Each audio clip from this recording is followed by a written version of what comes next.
I've been through Katrina, and I don't want to ride out another one if it could be helped. I'm alone down there. I have no vehicle, so when they tell me, they throwing me a rope, I'm going to grab a hold of the rope.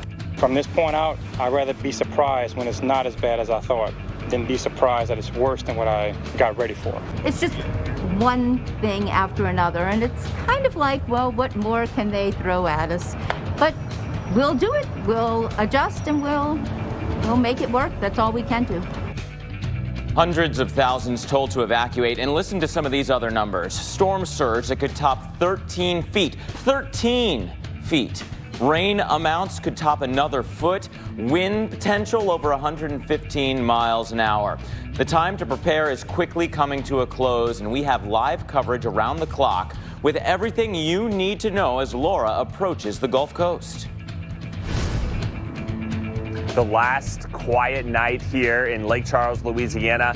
Tomorrow, this time, it's going to be a very different situation. Tomorrow night into Thursday morning, we're talking about a landfall not far or maybe right here in Lake Charles. Either way, we're going to see significant life-threatening impacts. You're running out of time to finish preparations. We're going to break down what that means, how evacuations have been, and what we're expecting over the next couple of days. I'm meteorologist Chris Warren in Houston, where the impacts from Laura could range from an inconvenience to some serious, long-lasting impacts. We'll explain coming up. So we know that this is a dangerous, potentially life-threatening storm. I'm storm specialist Mark Elliott, joined by hurricane expert Dr. Rick Knabb tonight. Dr. Knabb, storm's heading towards the Gulf Coast. Landfall about 24 hours from now, give or take a couple of hours. And still organizing. Does it still look like that organization and strengthening trend will continue all the way to landfall? Unfortunately, Mark, it does appear that way when you look at what the appearance is on satellite imagery and the trends in the aircraft data. So we've got an 85 mile per hour Category 1 hurricane. And one thing that has changed over the last several hours is that you've got an increase in thunderstorm activity here on the west side. So it looked like it was kind of one-sided for a while, which is kind of a banding feature. But now it's starting to be that the convection is surrounding where the center of circulation is, and that could be the beginnings of the formation of an eye on the infrared imagery overnight tonight. Now, here's the track and intensity forecast from 5 p.m. Eastern time. And again, we're going to have this updated in less than 2 hours, but it is still the expectation that this will strengthen from now all the way up until the time of landfall, maybe a little bit of wind shear increasing as it's coming ashore, but that probably only keeps the intensity down a little bit. The expectation is that the landfall, it would be near that Category 2, 3 threshold. Could be a little weaker, could be a little stronger, but we need to be preparing for a major hurricane. And the timing of landfall, the center, plus or minus, would be a little after midnight Central Time tomorrow night. But there is still some wiggle room. We cannot guarantee that the center is going to go right down the middle of this cone. We still have, from the morning runs of the European, a number of ensemble members that are farther to the left, a few that are farther to the right. And the exact track of the European model is left of the hurricane center's line where the exact track is. Also, the UK Met, the United Kingdom model, that's this line right here. That's west of the Hurricane Center's track. So it's at least possible that at 11 p.m. tonight, 5 a.m. tomorrow Eastern time, that the track could be nudged a little bit farther to the west. So just because you're not in the cone here on the left side doesn't mean that couldn't change, and certainly doesn't mean you won't get impacts. And then this is going to be a really significant inland event for Louisiana, Arkansas, and a lot of you in the Tennessee and Ohio valleys, and it will still be a tropical depression through there, and then it'll get a little bit of non-tropical energy later on as it leaves the East Coast. Hurricane hunters are in there. We'll update you as the night goes on. It was the earlier data from the aircraft that prompted the Hurricane Center to up the winds to 85 miles an hour. Haven't gotten anything that strong recently. They're in the southwest quadrant. They'll come back around and go through here in the next hour. We'll bring you those data as well. So here's the long loop of the day. You can see the overall increase in the deep thunderstorms, the cold cloud tops, the organization, and the wind shear is still very weak. You don't get the strong wind shear until it gets to land, unfortunately. And again, about timing, we have tonight and tomorrow to get ready.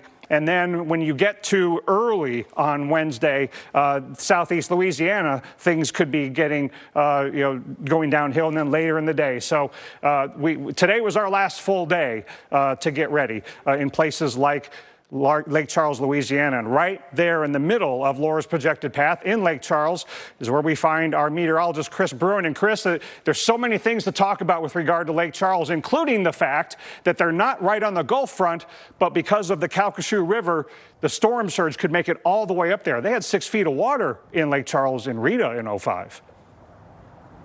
Yeah, and that storm surge at times topped 18 feet in some cases. And so we're not far off from those kinds of totals, especially if the forecast holds and Laura were to be a major hurricane, which is what we're still expecting come tomorrow night. You mentioned the Calcasieu River. I want to show you that. That's you see that high bridge there? That's Interstate 10. That goes right over the Calcasieu River. So that's pretty much direct access for all of these huge cargo ships and tankers that go from these refineries and then out to sea. That's direct access, about 30 miles to the shores of the Gulf. And then this is Lake Charles, this body of water you see here. So yeah, we're not right on the ocean, okay? We're not right on the Gulf of Mexico. We're 30 miles or so inland, but yet that water, because of the geography of Louisiana, it's so low lying, that water just comes in. I mean, there's not really a lot of land between here and the coast, believe it or not. It's a lot of just swamps and bayous, so everything's already underwater. And when you bring in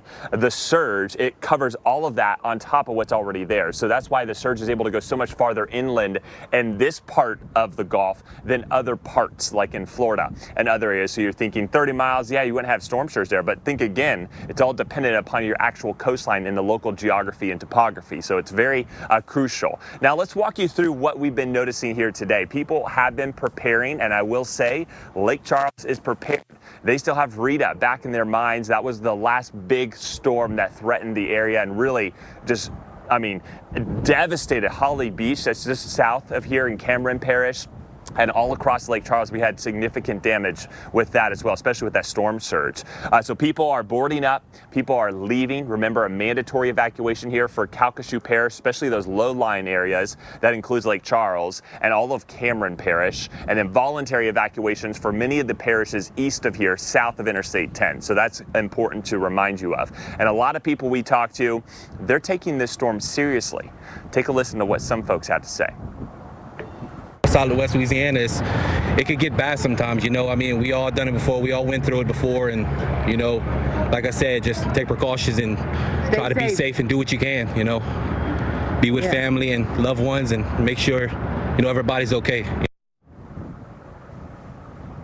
And you always want to be looking out for one another. Remember, too, I think it's important to clarify the definitions here of evacuation. So when you have a voluntary evacuation, that means they're not forcing you to get out, but they're saying, okay, if you feel threatened, if you know you live in a vulnerable spot, it might be wise to leave. Mandatory means, okay, now businesses are going to be closing down. And we noticed that here in Lake Charles today. Some were planning on staying open for dinner for one more day, but because that mandatory evacuation went underway this afternoon, a lot of them shut down right then, so they would give their employees plenty of time to get home and get prepared and get to safe ground if needed. Now remember too, if you stay, the mandatory evacuation essentially means if you were to run into an emergency, either from Hurricane Laura or maybe a health emergency that wasn't even related to Laura, but now you need emergency assistance and you're at your home, but the weather's too bad, emergency crews aren't going to be able to get to you. So if you are already in a situation where your health is on the line, you're concerned, maybe you have the coronavirus, those types of things, and you're concerned with respiratory issues or just anything that could go wrong, that mandatory evacuation is there for you to get out to a place where if you were to be an emergency, then you would have those necessary measurements that could be taken and get you to the hospital, get you to an ambulance, and those types of things. So fill up with the gas tanks. I know a lot of people have been doing that. We've been noticing a steady influx of traffic on I-10 East getting out of Lake Charles and Beaumont, moving back towards New Orleans. So we've noticed that today. And all the coastal towns are pretty much empty now, Mark. That's good news, especially for cities like Cameron, those little towns right on the water that we know are going to be just completely submerged, especially being on that east side of the circulation. Yeah, good news that people are taking this seriously in Lake Charles and the surrounding communities. That is Chris Bruin reporting for us tonight. We'll check back in with Chris in just a little bit. Want to follow one of the impacts that Chris was talking about, and that is that potential for a core of extreme wind. We've got a developing, organizing hurricane in Laura, and the forecast for Laura goes through 110 miles per hour by Wednesday afternoon, approaching major hurricane status as landfall happens overnight Wednesday into Thursday. So, gosh, think about those extreme winds along with an overnight threat. And here's the map from the National Hurricane Center and the local, really, National Weather Service offices combining for this forecast. 110 miles per hour plus in this area in purple. This is not just a coast event. This extreme wind goes all the way through Shreveport. Think about the tree canopy changing as you make your way away from the coastline of Louisiana into northern Louisiana and Arkansas. That is going to be a big risk. Right now, the buoys are starting to pick up some gusts, and we know that the wind field has been expanding to some degree, largely on the east side, but now we're starting to fill in the west side of the center as well. And this is what some of the models are predicting this will look like as we work our way through the next several hours, continuing all the way through Wednesday and approach somewhere along that Texas-Louisiana coastline, but also well inland from there. And timing out some of the winds. Now, not everyone will see the hurricane winds, but you do need to prepare for that because it's a reasonably large storm. So as we go inland, of course, the wind field shrinks. But again, that's hurricane force winds going all the way up through Shreveport on some of our latest modeling. Now, that is part of the story.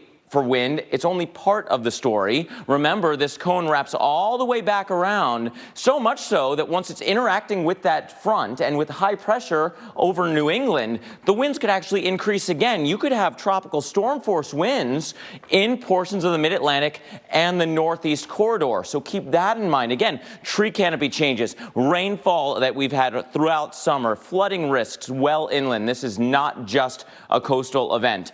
We want to talk more about what the wind will do, because it's not just about knocking down trees or taking your shingles off. That wind moves the water, and want to bring in Dr. Knabb now, because Dr. Knabb, that movement of the water, the Gulf actually marching inland, could be a life-threatening event. Yeah, and I know that the folks in southwest Louisiana and southeastern Texas near the border there are really starting to think about what happened in Rita in 2005. Maybe this won't be exactly the same, but I wanted to highlight how people lost their lives in Rita, just as ways to be thinking about how do we keep ourselves safe this time. There was one drowning in the Lake Charles area when we had the flooding there during Rita in 2005, but there were 4 fatalities from fallen trees, and most of those were in Texas. So the wind hazard that Mark just talked about, you got to be sheltering like you would for a tornado because of trees coming down well away from the center of circulation. Tornado in Mississippi, rip current fatality in the Florida Panhandle, and we also had people lose their lives with generators with carbon monoxide poisoning in Rita in 2005. So many things to be aware of, not just the storm surge. That's what we're all going to remember from Rita for good reason, but there are other hazards to be contending with. Now, this is going to be coming ashore very close to where Rita did in 2005 and at a very similar intensity. So that does give you a good reason to think back to that storm and how devastating the storm surge was, and why we've got a storm surge warning in some of those same areas, and it goes miles inland all the way up the Calcasieu River up to Lake Charles. So it's not just a beachfront, Gulf front problem, and you got to be done evacuating by the PM hours tomorrow, Colleen, because that's when the winds of tropical storm force will be arriving. Yes, and we're talking right now about Rita as well, and how a lot of folks are going through this now several years later. And then we get into the Texas area, and just 3 years ago today was when Hurricane Harvey made landfall on the Texas Gulf Coast. The storm brought devastating flooding to the Houston area, and tonight Houstonians are once again in the crosshairs of a major hurricane. Here's what meteorologist Chris Warren has to say. It is now the night before, after another nice day. We know more now about what is possibly coming to Texas and to where I am here in Houston, but we don't know exactly what it's going to be. We know that during the day it is going to be going downhill. The weather's going to be going downhill, showers and thunderstorms. But the big question is, how strong are the winds going to be here in Houston? So by Wednesday night into Thursday. So overnight Wednesday into Thursday morning is when this storm is going to be coming onshore and inland. If the forecast does track a little bit farther to the west, it could mean the difference between an inconvenience, which is going to happen no matter what, with transportation shutting down in the afternoon and the heavy rain and the storms that are expected. That would be an inconvenience. The other side of things, where if hurricane force winds come in here and several counties away from the coast, then we're now dealing with possible major impacts. One of those being what we see all around here. People out enjoying a nice evening under the cover of the trees, a little extra shade, but it's these same trees that can provide a massive inconvenience going into the weekend. That, of course, being the possibility that people will be without power. Trees come down on power lines, and power outages, if it's widespread, could last for a very long time. And when it's hot here in Texas, you want to have AC. So some people moving to hotels, other people, riding it out. So at this point, it's going to be, again, another sort of a deal where we're going to have to see what the day brings and double check the track of the storm and make sure you are ready.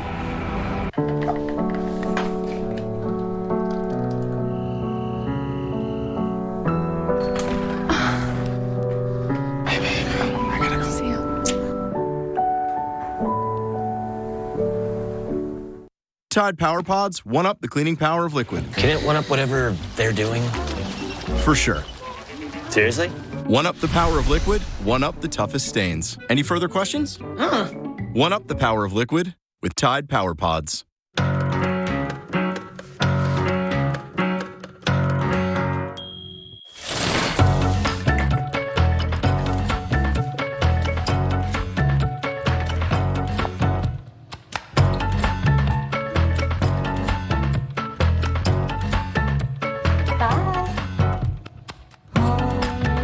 Just do it yourself. Honey? Yeah. What are you doing in there? Nothing. Do it for yourself. When it's especially important to keep skin clean, keep reaching for Cetaphil. Recommended by dermatologists. Awarded by Allure. And most of all, loved by skin. Cetaphil, the cleanser sensitive skin loves. At Domino's, we're delivery experts. So when it comes to carry-out, our team members had a few thoughts on how to make it even safer and more convenient. Deliver it. Deliver it. Deliver it. Frisbee it. So we went with what we do best. Delivery to your car. Introducing Domino's Carside Delivery. Yep, truck's perfect. We do the carrying out for you, contact-free, while you conveniently stay in your car. Thank you. Just pull up at the store, check in online, and we bring your food to you. Try Domino's Carside Delivery next time you carry out 3-topping pizzas for $7.99 each. How do you make a Pinot Noir taste like no other? Start with grapes from 3 California regions. Push flavor in new directions. And put a bear on the label. Made like no other for a taste like no other. Mayomi. Flavor forward. So Dish lets you share your TV on multiple devices. Why? Forgot something. Thank you. Because we know it's a little less scary leaving home when you can take a little bit of it with you. Dish. Tuned in to you. On the road again. Book 2 separate qualifying stays and earn a free night. The open road is open again. And wherever you're headed, Choice Hotels is there. Book direct at choicehotels.com. What do you do? Your husband or father was just diagnosed with lung cancer after being exposed to asbestos while on the job. You've got your hands full with his medical treatments. People are telling you to find an attorney, but there's so little time. Let me help. Just call Whites in Luxembourg. They've successfully handled thousands of asbestos cases and will put your mind at ease. They have achieved the highest verdicts for New York lung cancer and mesothelioma victims. Their clients benefit from the $30 billion in trust funds for victims, even for smokers. Your husband's case will have the support of one of the largest firms of its kind, and they know how to win. So many New Yorkers have made the right choice, so can you. Do what's best for your loved ones. Call Whites in Luxembourg today or visit asbestosLawyerNYC.com. Call 800-303-9100. That's 800-303-9100. Almost unbelievable. This is real. When your cameras roll, our experts react. Jaw-dropping. An all-new season of Weather Gone Viral, Sunday night on the Weather Channel.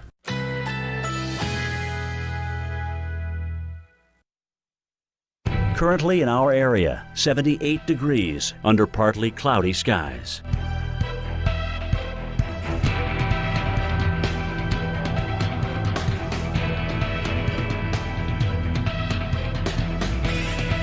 Tonight, partly cloudy skies, low 69. Winds north-northwest at 10 to 20 miles per hour. Wednesday, generally sunny despite a few afternoon clouds. High 82. Winds northwest at 10 to 20 miles per hour. Wednesday night, mostly cloudy. Low 72. Winds west at 10 to 15 miles per hour. Here's our 7-day outlook.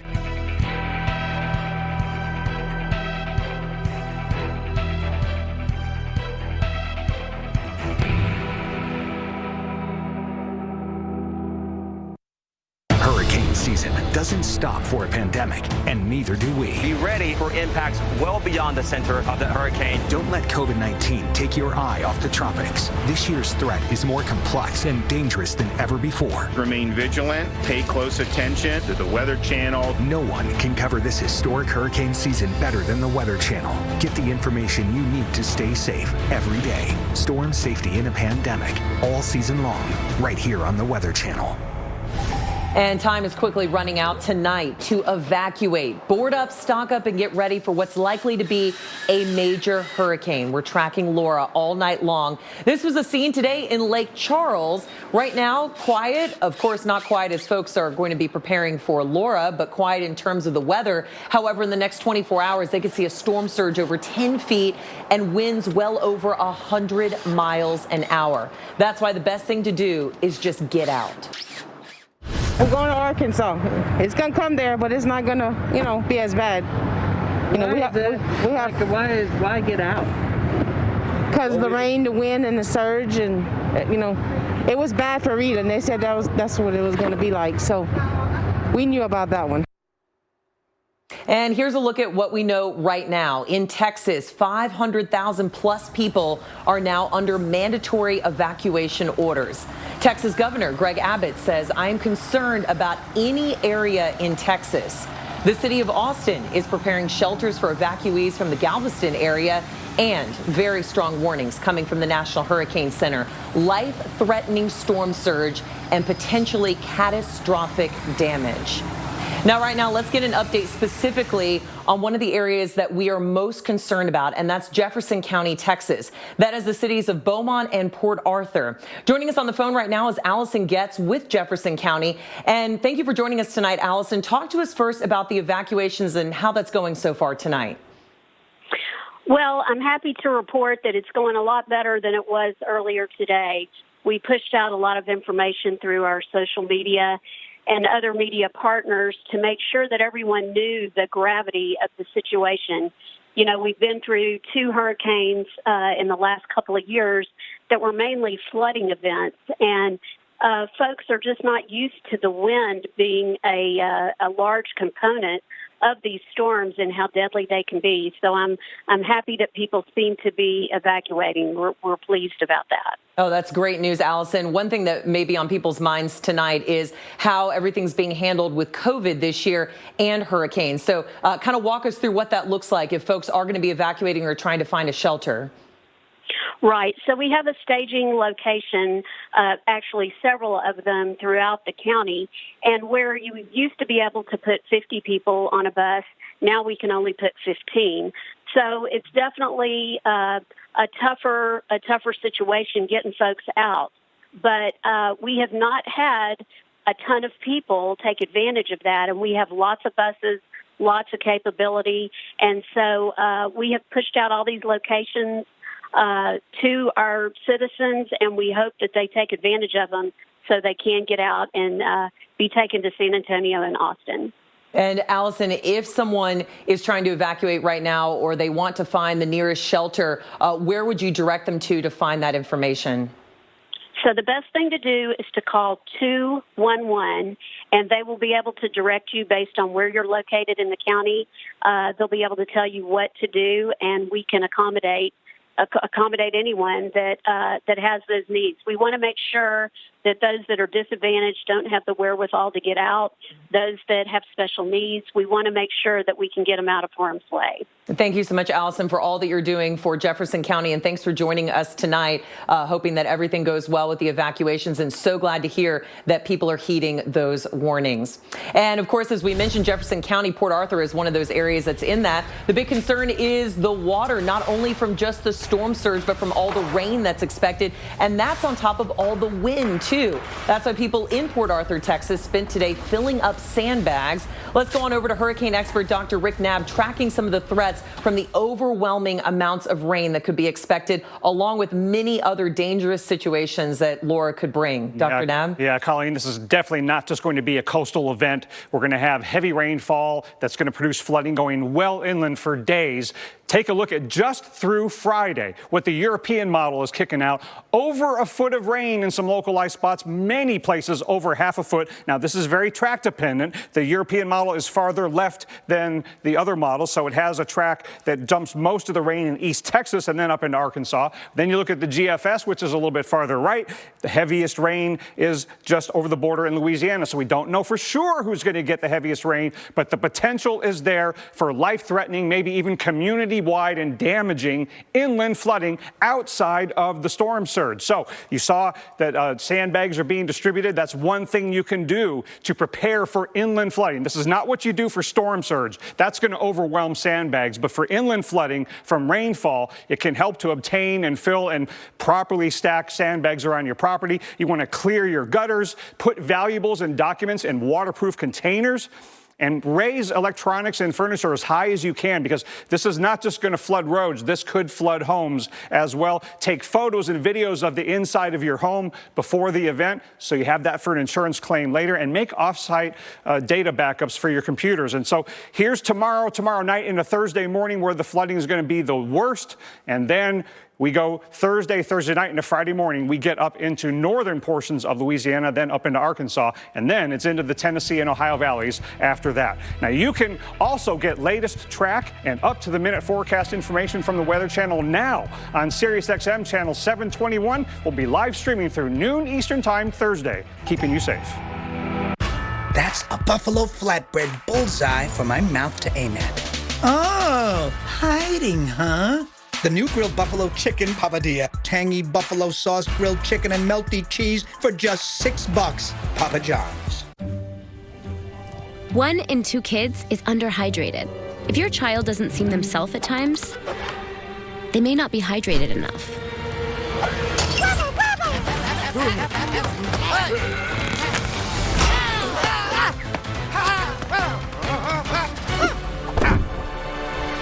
All-new plant-powered Creative Roots gives kids the hydration they need with the fruit flavors they love and 1 gram of sugar. Find new Creative Roots in the kids' juice aisle. It's so good to see you guys. Han, out here. Are we on yet? Oh. I thought we were doing a Zoom thing. Confused? No. Maybe you just need a Snickers. This summer, we've all got miles to make up. Miles to the job site, to the campsite, and anything else we set our sights on. Miles that take us back to the people we've missed, and to those who could make this summer mean more than ever before. Get the most out of those miles during the Ram Summer Clearance event.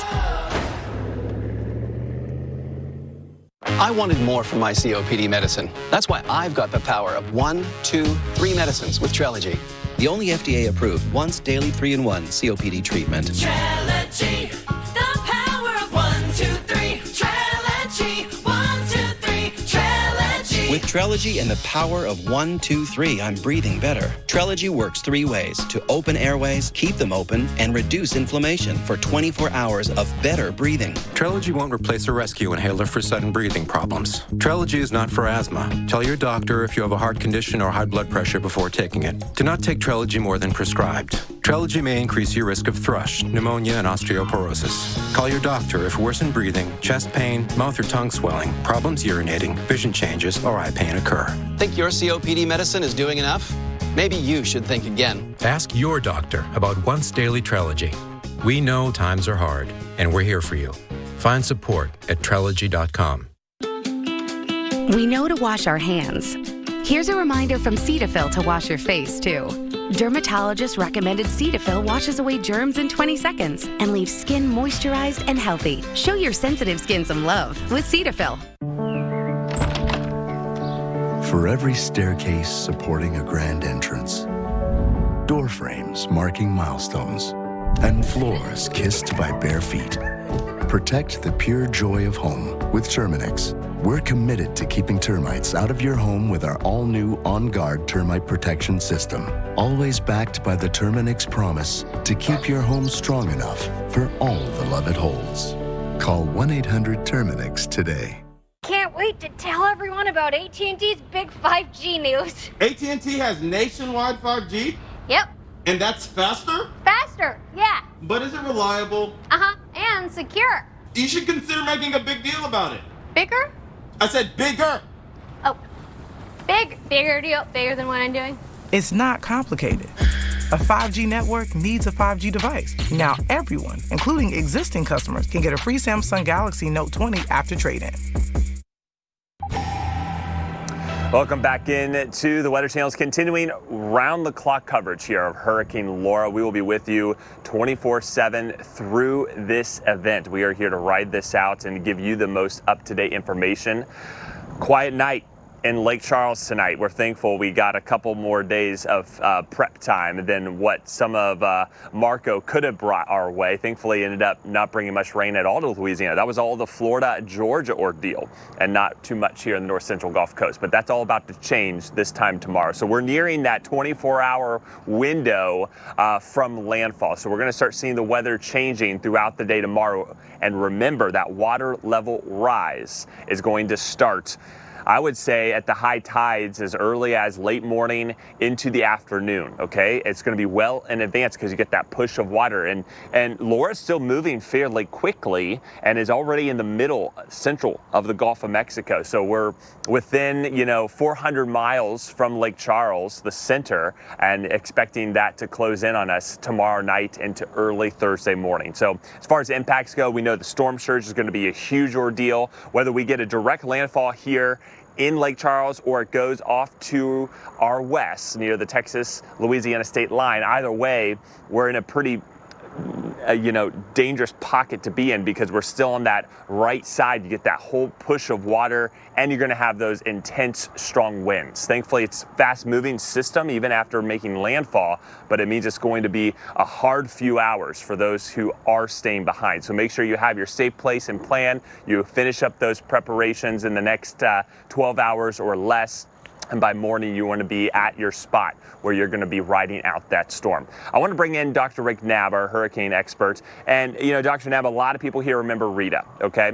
Rita, different type of storm in the fact it was much stronger at this point in its journey in the Gulf of Mexico. And that has some differences as far as surge goes. We had 18-foot surge with Rita. So what are the differences? Because we may be at similar intensities at landfall, but the history of the storm is a bit different in the past. How does that difference some of the surge impacts, and why are we calling for a 9 to 13-foot surge rather than an 18-foot surge like we had in Rita? Well, a couple of things, really good questions, and really good to clarify these things for folks. Number one, Rita peaked out at a Cat 5 over the central Gulf and then came ashore right at the Cat 3 threshold.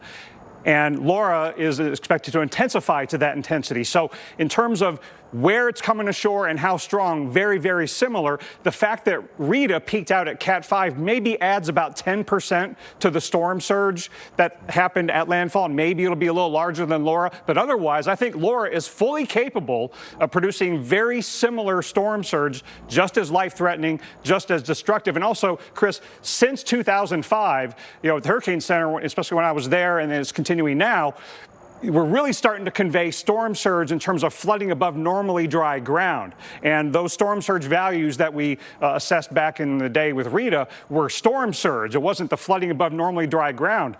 And, in places like Lake Charles, they got like 6 feet above ground in Lake Charles, and that could happen again, or maybe even be a little bit higher in some spots. So I would say Laura will compete very well with Rita in terms of how high the water could get. And that's still fresh on everybody's minds. Thanks for that clarification there, Dr. Nowd. I think it's so helpful because a lot of people are asking that type of question. This whole dock and this whole area was completely underwater. This area floods, okay? And we saw that with Rita, and we may see something similar with Laura. Another thing, too, we're well inland, Dr. Nowd. People in Florida think about storm surge being, near, the intercoastal and everything to the coast from there. That's only a couple of miles. But here in Louisiana, it's a very different situation. You could have that storm surge at times get almost up to I-10, which is 40 or so miles from the coast.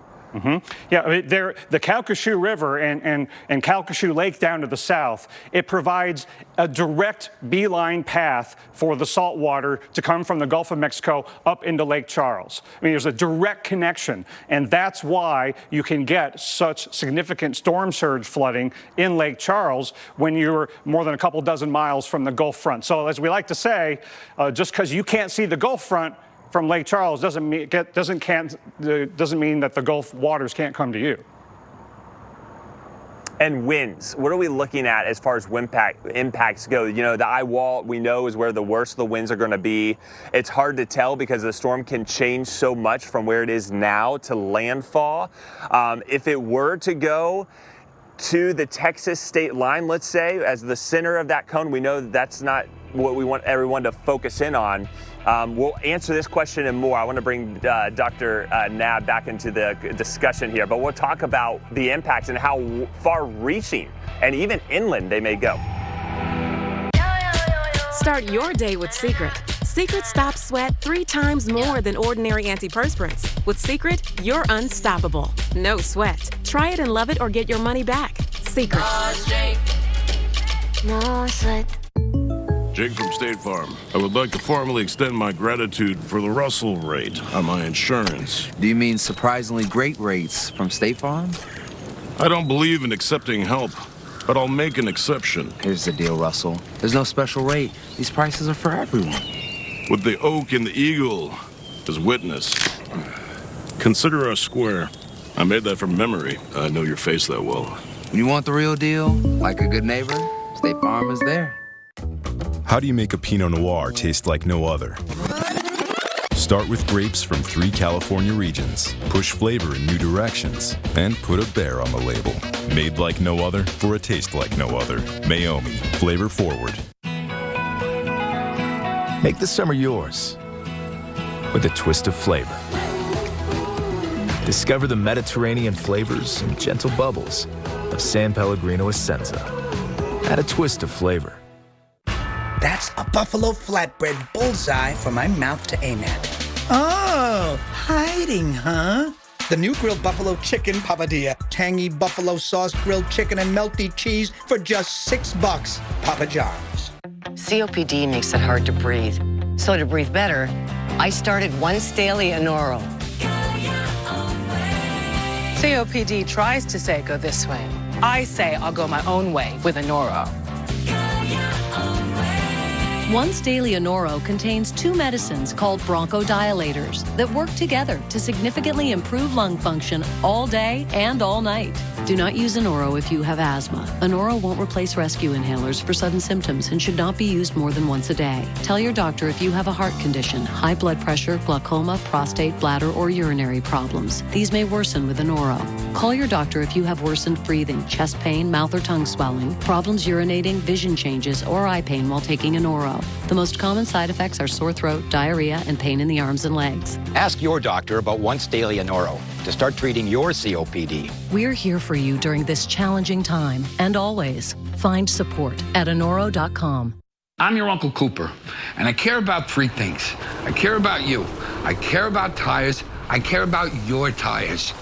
These Cooper tires are dependable, well-made tires that come with an 80,000-mile warranty. That's an 80,000-mile promise from an American company. Gives a person something to believe in. In summation, I care about you, tires, and your tire choices. So go with the Coopers. Cooper! Tires are how I show my love. And welcome back into the Weather Channel. Before the break, we were talking with our hurricane expert, Dr. Rick Knabb. We're going to pick back up where we left off, and we were asking about the potential of winds. And everybody knows with the hurricane, the strongest winds are at the center. Now, the center can vary in size. It's hard to tell, too. It's hard to pinpoint how big that center will be, even, 24 hours from landfall. So, Dr. Rick Knabb, if we were to see, a landfall, obviously a direct landfall here in Lake Charles would be worst case scenario. But let's say it goes to our west by about 20, 30 miles. That's not a huge distance when you're talking about a hurricane scale, but it can mean all the difference on if we get that tight core of destructive winds sustained over 100 miles per hour if it were to reach that strength. Or if we just get gusts upwards of Category 2 or even Category 3, 4. So what are you, you've done a lot of hurricane forecasting, even issuing storms over the last 20, even 30 years. What are you thinking as far as that worst case scenario? Are we just focusing in on the wind destruction nearing that eye wall, or were we going to see some of these larger effects outside of that? So even if it were to make landfall in the state line, let's say, what does that still mean for a city like Lake Charles? Well, destructive winds could extend a lot farther than a dozen or 24 miles away from where the center of circulation goes for a couple of reasons. One is that you don't even have to have hurricane force winds sustained to produce power outages and to produce damage. Tropical storm conditions can do that, especially this time of year when trees are fully leafed. But also, Chris, when you go farther inland, like where you are, the gust factor goes up, meaning that for a given sustained wind over the water, you might have a gust that's maybe 20% stronger. Over land, those gusts can be up to 40% stronger than the sustained wind. So the gusts could be significant. And, you're under a hurricane warning in Lake Charles. The hurricane warnings are not just, oceanfront and Gulf-front warnings. They are land-based warnings, and in this case goes way inland. So I think a lot of people are going to have trees down, power outages, and structural damage from wind, regardless of the details of where the center goes. Those winds are going to go far from the center. And even at the coast, we've seen this almost in every tropical system, even if it's a tight-knit eye, it's hard to tell exactly what it'll be, especially if it's rapidly intensifying. It probably will have a well intact eye, maybe a little bit smaller in size than some other storms. But even as it then interacts with land, we oftentimes see that wind energy expand out and become enlarged as it works its way inland. So that could bring hurricane force gusts. I mean, you've got hurricane watches north of Alexandria, Louisiana.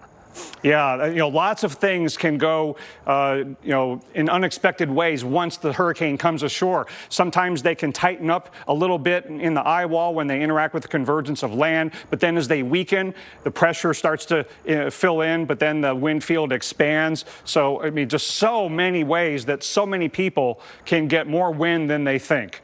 So this is why I hope, Chris, that folks in that area, if they don't have to evacuate for storm surge, that they are planning, or after they do evacuate, wherever it is you're going to spend the storm, sheltering, that you shelter during the storm like you would for a tornado, because we lost a lot of lives in Rita with fallen trees, people dying in their homes when trees fell on their homes. You got to shelter in a serious way for the wind inland.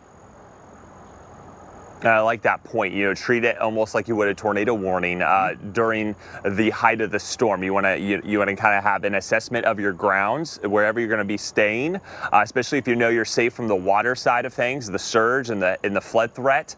But know that if there are large trees and we get those winds, and they're going to be rotating, so they're going to be changing throughout the storm. If there is any of those rooms in the home or building you're staying at that could be threatened by downed trees, you want to be mindful of that before maybe entering them for the worst of the storm. So have your safe room intact, maybe on the lower level of your home instead of a second story or something along those lines. Yeah, it's so important not to forget about that because, legitimately, we're going to evacuate people for the storm surge in Rita in places like Lake Charles and a lot of other places. But we lost more lives in Rita due to fallen trees than we did from storm surge because we got the people out. They evacuated, but over in Texas especially, we lost people who hadn't evacuated and they were sheltering and the trees fell on their homes. So, and also, Chris, we lost people in Rita due to power outages. Why? Because of carbon monoxide poisoning in the Beaumont, Texas area. So let me talk about that aspect of things. We know pretty well where the winds are likely to be the strongest. Been showing you that map. But again, wanted to show this power outage forecast map. And especially where the core of the hurricane comes ashore here, either side of the Texas-Louisiana border, widespread power outages and destruction of the power infrastructure. It's going to take time for that to be restored. But likely power outages all the way up into portions of Arkansas, and they're quite possible all the way up into large metropolitan areas like Little Rock and Memphis. And this is just to give you an idea of where those outages will initially occur. They could last for days, and then scattered outages could go on north and east of there. Now, power outages can be surprisingly dangerous or even deadly. And we lost several people in southeast Texas in Rita in a similar type situation due to carbon monoxide poisoning from generators in a power outage. So please operate your generators outdoors and far away from buildings, and don't use candles during a power outage or any other open flame.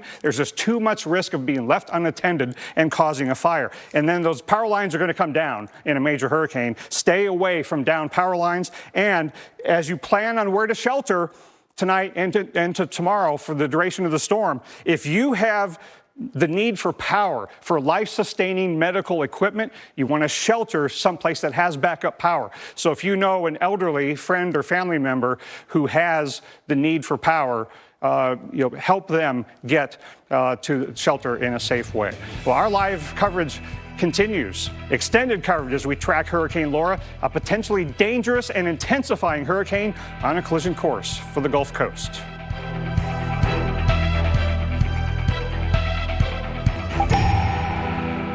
Hey, can I hold on 1 second? Sure. Okay, safe driver, save 40%. Guys. Check it out. Safe driver, save 40%. Safe driver, save 40%. Safe driver, save 40%. That's safe driver, save 40%. It is. That's safe driver, save 40%. It's right there. It's him. He's here. He's right here. Hi. Hi. Hey. That's totally him. That's him. That's totally the guy. Safe drivers do save 40%. Click or call for a quote today. Whether holding down the fort or bouncing back to school, childhood is always in session. So keep feeding us right with Sun-Made snacks. Just like when you were a kid. Delicious, made with whole fruit. Sun-Made. When it's especially important to keep skin clean, keep reaching for Cetaphil. Recommended by dermatologists. Awarded by Allure. And most of all, loved by skin. Cetaphil, the cleanser sensitive skin loves. Find your keys. Find your get up and go. Find pants that aren't sweats. Find your friends. Find your sense of wonder. Find the world is new again. At Chevy, we'd like to take you there. Now during the Chevy Open Road Sales Event, get up to 15% of MSRP cash back on select 2020 models. That's over $5,700 cash back on this Equinox. It's time to find new roads again. At Heinz, every ketchup starts with our same tomatoes. But not every tomato ends in the same kind of Heinz ketchup. Because you can't be everyone's favorite ketchup without making a ketchup for everyone. How do you make a Pinot Noir taste like no other? Start with grapes from 3 California regions. Push flavor in new directions. And put a bear on the label. Made like no other for a taste like no other. Mayomi. Flavor. Spectrum Mobile is now the fastest growing mobile provider in the nation. Growing faster than Verizon and AT&T. And even growing faster than T-Mobile. It's easy to see why. Spectrum delivers the fastest overall speeds and is the most reliable mobile service coast to coast. There are no contracts, added taxes, or fees. Switch and you could save up to 40% and see why Spectrum Mobile is the fastest growing mobile provider. Learn more at spectrummobile.com. Sometimes you want to go where everybody knows your name, and they're always glad you came. You want to be where you can see our troubles are all the same. You want to be where everybody knows your name. You want to go Applebee's. All your favorite burgers, all just $8.99. Now that's eating good in the neighborhood. This is real. When your cameras roll, our experts react. Jaw-dropping. An all-new season of Weather Gone Viral, Sunday night on the Weather Channel.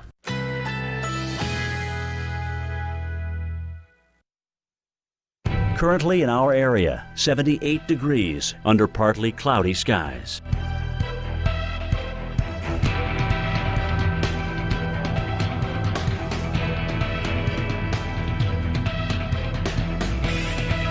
Tonight, partly cloudy skies, low 69. Winds north-northwest at 10 to 20 miles per hour. Wednesday, generally sunny despite a few afternoon clouds. High 82. Winds northwest at 10 to 20 miles per hour. Wednesday night, mostly cloudy, low 72. Winds west at 10 to 15 miles per hour. Here's our 7-day outlook.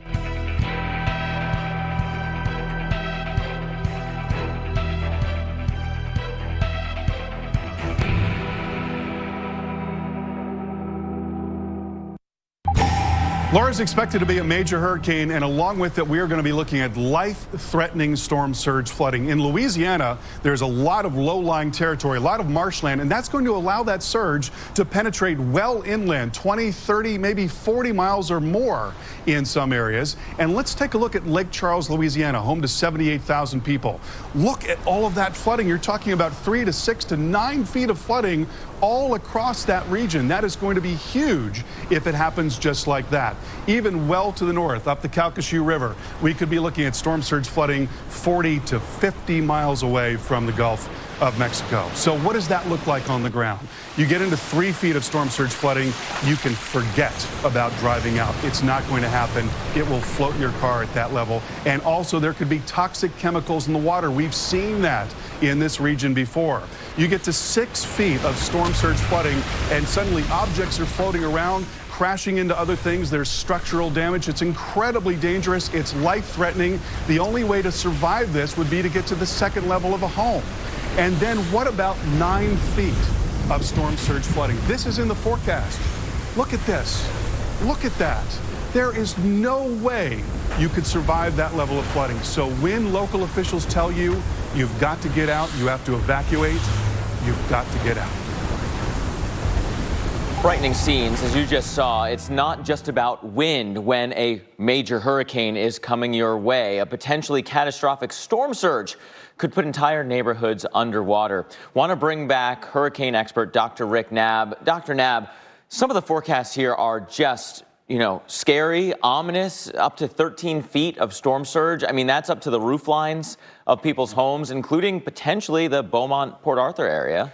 Yeah, on both sides of the Texas-Louisiana border in this area, we know from relatively recent history how vulnerable that area is to storm surge and how much destruction there can be. And, there were entire communities, entire homes and structures wiped off their foundations in Rita in 2005. And I'm afraid that will happen in some of these areas one more time. Now, when you look at this potential storm surge flooding map, this is not a depiction of what will happen to everybody. This is location specific. What's the reasonable worst case scenario? So at least that's one bit of good news. We don't think we're going to get the worst storm surge that you see here everywhere on this map. But if it goes farther left, like the Euro and the UK Met are showing on the left side of the cone for whatever reason, that brings the Beaumont Port Arthur Orange area into what could end up being ground zero for the worst storm surge. And it's the same kind of problem. You know, you come in through the Sabine Pass and up through Port Arthur, and you have rivers that allow the storm surge to penetrate way inland, all the way to I-10 in some places, and even past Beaumont. So, you know, extreme southeast Texas has the same problem that southwest Louisiana has. I think a lot of people assume that storm surge is a beachfront property issue. Right. But we know through experience that it's any waterway that connects back to the Gulf. These rivers, and especially bends in the rivers, are great at kind of capturing that storm surge threat. Yeah, and you know, it's two reasons why it's not just a Gulf front or oceanfront or beachfront problem. One is that when you have a big Cat 3 coming into this part of the coastline, you know, the Northwest Gulf is already concave shaped, and then the water is very shallow as you go from the beachfront out into the Gulf of Mexico. So those two things make it very vulnerable to just have the storm surge go right over ground for miles and miles. But then two other things come into play. One is what we talked about, the rivers and the inland waterways transporting the storm surge and the water rise miles and miles inland, but also you have a pretty marshy land mass. It's not normally dry ground down in here. It's an intertidal zone already. So it's half land and half water anyway, most of the time. So it's just so low-lying and so easy to get the water up into these populated areas that are far, far away from the Gulf front. Does this worst-case scenario also factor in the regular, predicted tidal change? I know the low tide is at the early morning hours and actually builds up through the day up to about the point when landfall would take place, so that's not a good sign. No, and every point on this map that we're showing you right now is the reasonable worst-case scenario for saltwater flooding above normally dry ground, and it includes tide. Now, there's not a tremendous up and down high tide to low tide difference in this part of the Gulf. Much more gradual here. Yeah. But every little bit makes it worse. And there's every chance that early on Thursday morning, late Wednesday night and early Thursday morning, that some of the strongest onshore push could be timed relatively closely at high tide, and another foot or two certainly doesn't help. And so also, for people that aren't, used to talking storm surge, right? We have, many of us are at least a year out of date, and many have never experienced something like this before. So this is not just like filling your bathtub and a nice gradual water rise. This is literally the ocean moving in. You have all the wave action on top of it, and it doesn't just lightly come in. It's big pushes of water. Yeah, the closer you are to the Gulf front, the more that is the case, or the closer you are to a large body of water, the more that is the case. The more you go upriver, the less that it is, waves on top of it, and it's, more of a river flooding kind of environment. But it's moving, and water is incredibly heavy and destructive. Yeah, so a lot to think about, especially when, again, those numbers are up above 10 feet of water rise. Another look at Laura right now, still organizing, and new storms near that center, showing one more sign that organization is continuing. Tums versus mozzarella stick. When heartburn hits, fight back fast with Tums Chewy Bites. Beat heartburn fast. Tums Chewy Bites. How do you make a Pinot Noir taste like no other? Start with grapes from 3 California regions. Push flavor in new directions. And put a bear on the label. Made like no other for a taste like no other. Mayomi. Flavor forward.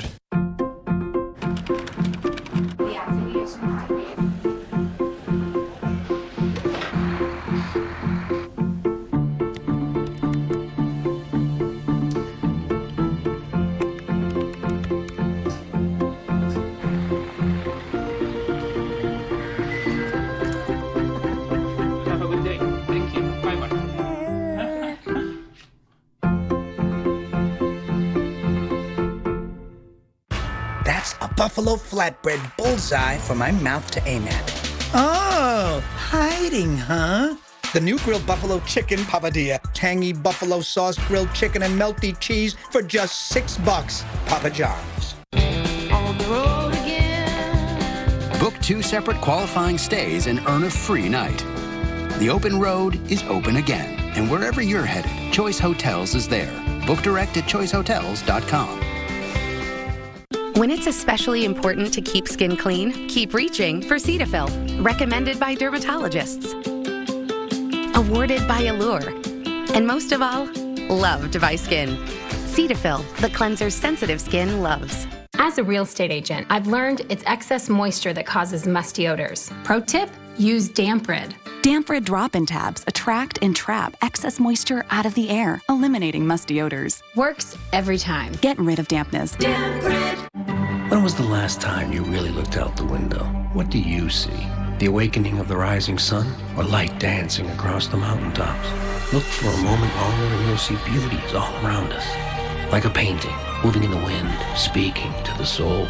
The world flashing past, still yet to explore. Look out the window. The summer of Jeep is here.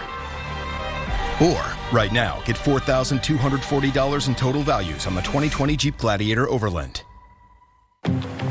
As business moves forward, we're all changing the way things get done. Like how we redefine collaboration, how we come up with new ways to serve our customers and deliver our products. This one is cheddar. It's delicious. Oh, he looks so healthy. But no matter how things change, one thing never will. You can rely on the people and the network of AT&T to help keep your business connected. I've been through Katrina, and I don't want to ride out another one if it could be helped. I'm alone down there, and I have no vehicle, so when they tell me, they throw me a rope, I'm going to grab a hold of the rope. From this point out, I'd rather be surprised when it's not as bad as I thought than be surprised that it's worse than what I got ready for. It's just one thing after another, and it's kind of like, well, what more can they throw at us? But we'll do it. We'll adjust, and we'll make it work. That's all we can do. Hundreds of thousands already told to evacuate. And listen to some of these other numbers. Storm surge could top 13 feet. 13 feet. Rain could top another foot. Wind over 115 miles an hour for some of you, and a wind threat that goes well inland from there. Time to prepare is quickly coming to a close. We have live around-the-clock coverage with everything you need to know as Laura approaches the Gulf Coast. And a quiet night here in Lake Charles, Louisiana, but this time tomorrow, it's going to be a very different story. We'll be approaching landfall here somewhere between Lake Charles and Houston, getting better details onto where exactly that will be, but a difference of 20 miles is going to mean all the difference. We're going to talk about those forecast differences and any of your questions coming up. I'm meteorologist Chris Warren in Houston, where the impacts from Laura could range from an inconvenience to some serious long-lasting impacts. We'll explain coming up. And some of those impacts could be dangerous, if not life-threatening. I'm Storm Specialist Mark Elliott, joined by hurricane expert Dr. Rick Knabb. Dr. Knabb, this is one of those moments that starts to take your breath away because we're watching this continue to organize with no real sign that that trend won't continue all the way up to people's homes, people's businesses. Tomorrow night could be really bad for a lot of people. Yeah, I don't know about you, Mark. It feels a little different tonight. It's one thing to forecast it a couple days in advance because there's still that glimmer of hope that maybe it'll fall apart and it won't be as bad as we say. But now I think the writing is on the wall. It's unavoidable now that we're going to have a significant hurricane coming ashore. It is strengthening as expected, and every indication that we see for the last 24 hours or so before landfall is that it will strengthen some more, perhaps rapidly.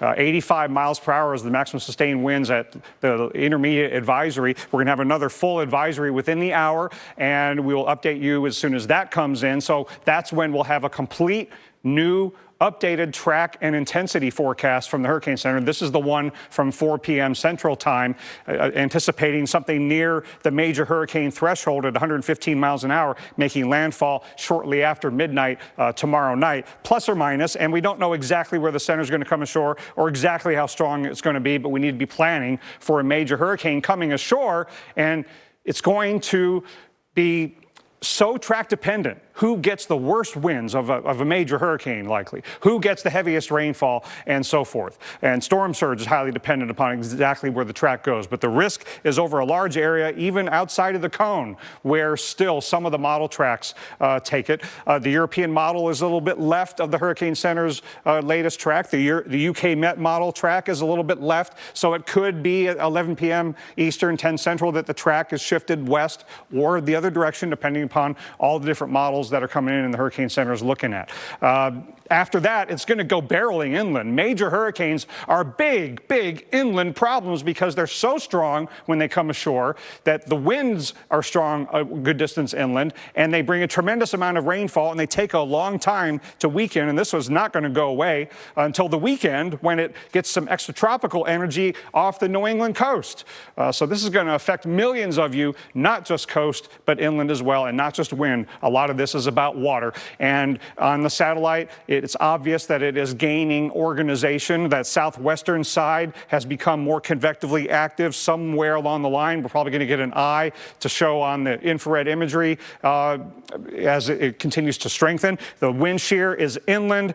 Otherwise, the Gulf of Mexico is dominated by weak winds aloft, high pressure that's going to not disrupt the intensification of this hurricane. The NOAA hurricane hunters are out there. They just went from the south to the north through the center.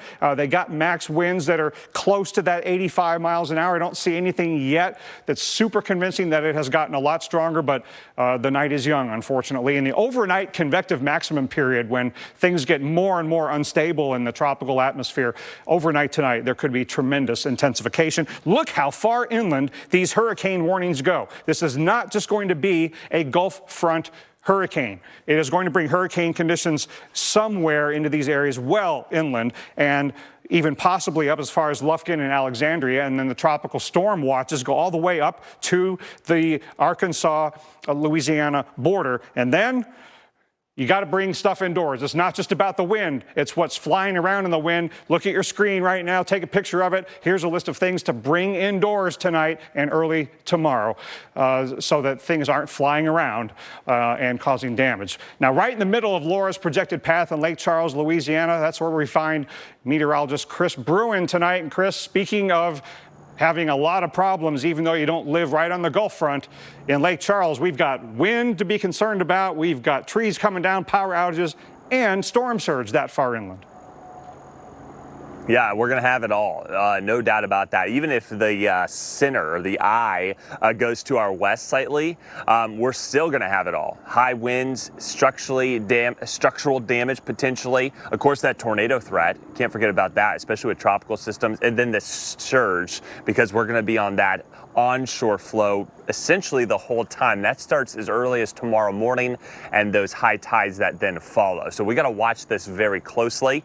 People are prepared though, and that is good news. We saw marinas where there was not one boat left there. So people are moving their boats.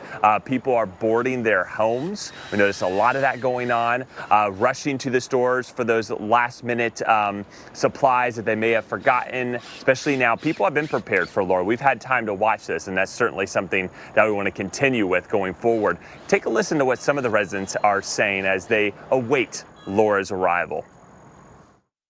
Outside of West Louisiana, it could get bad sometimes, you know. I mean, we all done it before. We all went through it before, and, you know, like I said, just take precautions and try to be safe and do what you can, you know.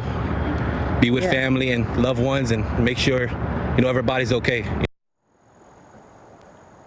And being with family, loved ones, that's always going to be the best option. Look after one another, your neighbors too. Check after one another. If you have power in your side of the neighborhood after this is done and other people don't, maybe open up your home to, you know, feed them a meal or let them have some air conditioning, because it's hot here, especially after storms go through. And that's another whole aspect that, of course, we'll continue to cover here on the Weather Channel. But we are 24 hours away from landfall, and I've been going around different spots in town and kind of snapping some before photos. And I'm hoping after afterwards, things look the same. However, knowing hurricanes, oftentimes it's not. So there's always going to be those before and after comparisons. We can hope that, this ends up being less impactful than some of the forecasts are calling for, but it's one of those nights where you go to bed and we have an 85-mile-per-hour hurricane on our hands, and you wake up and you see this thing potentially rapidly intensifying, and it becomes all the more real. That 24 hours before landfall is so nerve-wracking in some cases. We don't want to scare anybody. We want everybody to be informed and certainly prepared, and we're going to ride this out together, Mark. Absolutely. You're right that we don't want to, this is not a hype forecast. We're looking at the best data as issued by the National Hurricane Center, and they're still calling for a major hurricane to be right along the Gulf Coast. So let's talk about the wind threat. Wind is just one component, but it is what grabs the attention, right? It's the wind that brings you up the categories. Cat 1, Cat 2, Cat 3. When you start saying major hurricane is Category 3, that is still in the forecast here. Watching our hurricane intensify by Wednesday afternoon, tomorrow afternoon to 110, by overnight approaching 115 somewhere along the Gulf Coast. So intensifying all the way through landfall. That is different from many storms that even those of you in this same area have gone through. Many times you see a weakening as we approach land. That's not in the forecast, at least not at this point. Full update comes in within this hour, so stay tuned. We'll see if there's any significant changes. How about this, though? Look how far inland this purple color goes, is issued by the local National Weather Service offices for the maximum potential wind, up to 110 as far north as Jasper, Shreveport, 60 plus, Little Rock, 40 plus. Think about how the tree canopy changes as you go farther away from the waters of the Gulf and all the way through into the Ozarks, right? This is now a significant wind event that'll be ongoing. The buoys are starting to increase their winds. The wind field is increasing and wrapping around. And so the modeling is suggesting that we'll have a much more symmetrical storm within the next couple of hours, continuing to organize, intensify, and bring a true core of tropical winds all the way up to somewhere along that Gulf Coast between East Texas and western Louisiana. Remember, that's just a center point that we're talking about. This is not a single point on a map. It is a large storm with a wind field that goes from the coast and then well inland from there. Again, a significant wind event inland. Taking a look at that, how do these winds spin down as the storm makes landfall? They contract, right? The red is the hurricane force winds. But this is through Thursday afternoon at this point, still with a core of hurricane force winds, still with a large area of tropical storm force winds that then continue inland from there, curling all the way through portions of the Ohio Valley to the Tennessee Valley into the mid-Atlantic, meeting up at the front, the jet stream there. Look at this, winds that actually increase because of that pressure gradient. So a wind damage event that goes all the way inland. What should you do right now? Well, cover up if you can, cover up those windows. Don't tape them. That makes things worse. Shelter like you would for a tornado when the storm is coming through. And Dr. Knabb, those winds move the water, and I think that might be the most life-threatening component of all of this, with a wall of water coming in from the Gulf. Yeah, the wind causes so many problems, including bringing trees down. We lost a lot of people in Rita from fallen trees, so Mark's advice there to shelter like you would for a tornado could save your life because trees will fall onto homes. And then the winds of a major hurricane, even though it's not that strong yet, because it's going to get that strong by the time of landfall, you're going to have strong enough winds to push just as much water onshore nearly as Rita did in 2005 when it came ashore in the same area, making landfall at about the same intensity that is forecast for Laura. So don't think that Laura can't do what Rita did just because Rita was stronger and then weakened. Laura's going to be on the upswing. So we've got to prepare for what this is forecast to be. And the numbers are staggering. This is the expectation somewhere in this purple area and going inland from the coastline for several miles. Somewhere in that area, the Hurricane Center is expecting 9 to 13 feet of saltwater flooding above normally dry ground. And this is not just going to be at the Gulf front. No picnic over by Vermilion Bay, either 7 to 11, 4 to 6 feet. We had quite a bit of of storm surge flooding in southeast Louisiana in Rita in 2005. And look how far inland the storm surge warning goes, all the way up into Lake Charles, all the way up into Beaumont. It includes the Bolivar Peninsula. And look how much of southeast Louisiana is involved here as well.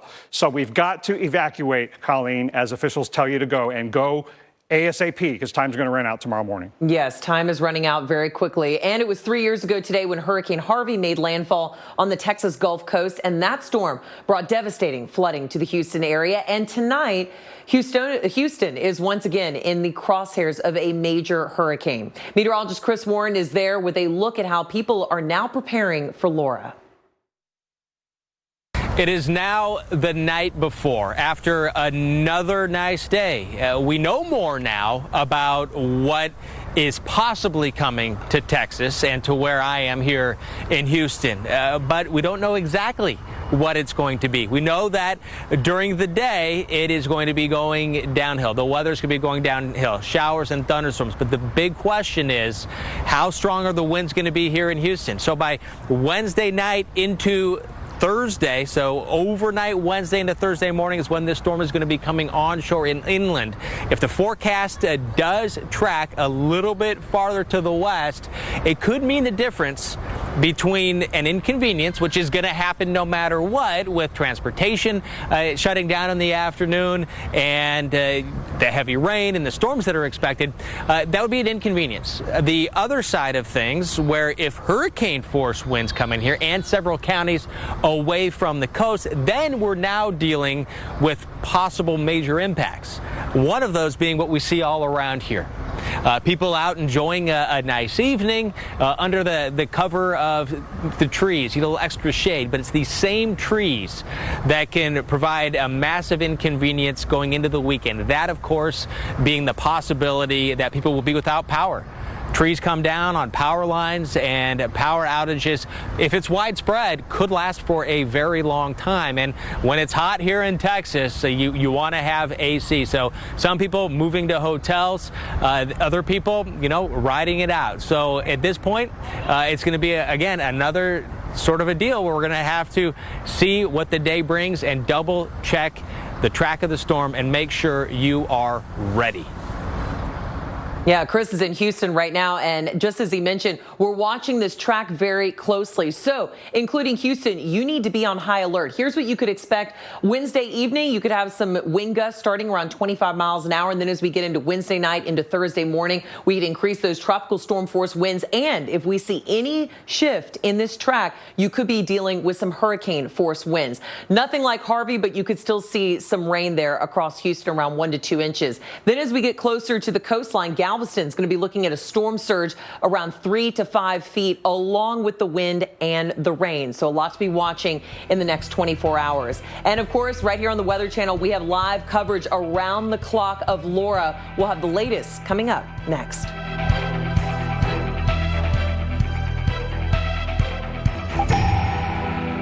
Do I use a toothpaste that whitens my teeth or one that's good for my teeth? Now I don't have to choose. Crest 3D White. It removes up to 95% of surface stains and strengthens enamel. From the #1 toothpaste brand in America, Crest. Jake from State Farm, I can't thank you enough for getting me the Serena savings on my insurance. Can I get you 10 free minutes in the broth bath? Serena, with State Farm, everyone's offered surprisingly great rates. Yeah, sure. How about a complimentary wet moss wrap? Here's the deal. These savings are for everyone. Seriously? She's just jealous. When you want the real deal, like a good neighbor, State Farm is there. It's so good to see you guys. Han, out here. Are we on yet? Oh. I thought we were doing a Zoom thing. Confused? No. Maybe you just need a Snickers. This Labor Day, crack open a Budweiser and experience the refreshing taste of a long weekend. Make the most of your Labor Day by picking up Budweiser today. You can't fake the goodness of real strawberries, the crunch of real almonds, how chocolatey chunks taste in cold milk. We keep it real because you can't fake delicious. Special K.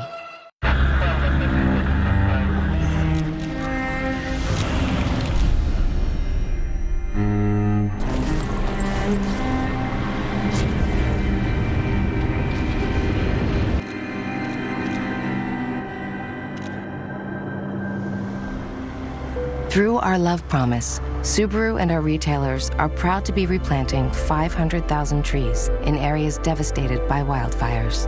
Subaru, more than a car company. Frank's Red Hot. I put that on everything. Like pizza, your coworker's lunch, whatever this is. Astronaut food. And astronauts? Everything. Yum. It's the perfect blend of flavor and heat. I put that on everything. Every day is sweet when we're serving you Blizzard treats. Like M&M's, cookie dough, and new Oreo fudge brownie. Thanks for being our fans for all these years. DQ, happy tastes good. What do? Your husband or father was just diagnosed with lung cancer after being exposed to asbestos while on the job. You've got your hands full with his medical treatments. People are telling you to find an attorney, but there's so little time. Let me help. Just call Whites in Luxembourg. They've successfully handled thousands of asbestos cases and will put your mind at ease. They have achieved the highest verdicts for New York lung cancer and mesothelioma victims. Their clients benefit from the $30 billion in trust funds for victims, even for smokers. Your husband's case will have the support of one of the largest firms of its kind, and they know how to win. So many New Yorkers have made the right choice, so can you. Do what's best for your loved ones. Call Whites in Luxembourg today or visit asbestosLawyerNYC.com. Call 800-303-9100. That's 800-303-9100. This is real. When your cameras roll, our experts react. Jaw-dropping. An all-new season of Weather Gone Viral, Sunday night on the Weather Channel.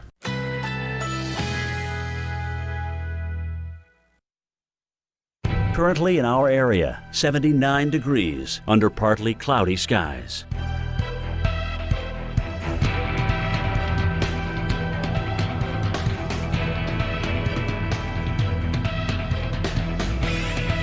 Tonight, partly cloudy, low 69. Winds north-northwest at 10 to 15 miles per hour.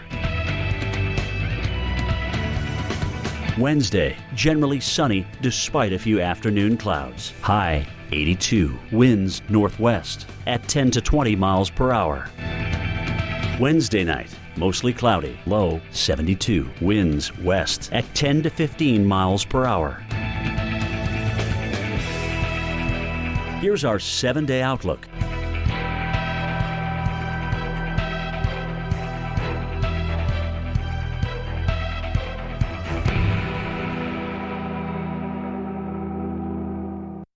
Hurricane season doesn't stop for a pandemic, and neither do we. Be ready for impacts well beyond the center of the hurricane. Don't let COVID-19 take your eye off the tropics. This year's threat is more complex and dangerous than ever before. Remain vigilant, pay close attention to the Weather Channel. No one can cover this historic hurricane season better than the Weather Channel. Get the information you need to stay safe every day. Storm safety in a pandemic, all season long, right here on the Weather Channel. And we're live tonight with extended coverage on Hurricane Laura. Time is quickly running out tonight to evacuate, board up, stock up, and get ready for what's likely to be a major hurricane. This was the scene today in Lake Charles, which in the next 24 hours could see destructive storm surge, not to mention the winds well over hurricane force. That's why the best thing to do right now is get out. We're going to Arkansas. It's going to come there, but it's not going to, be as bad. Why get out?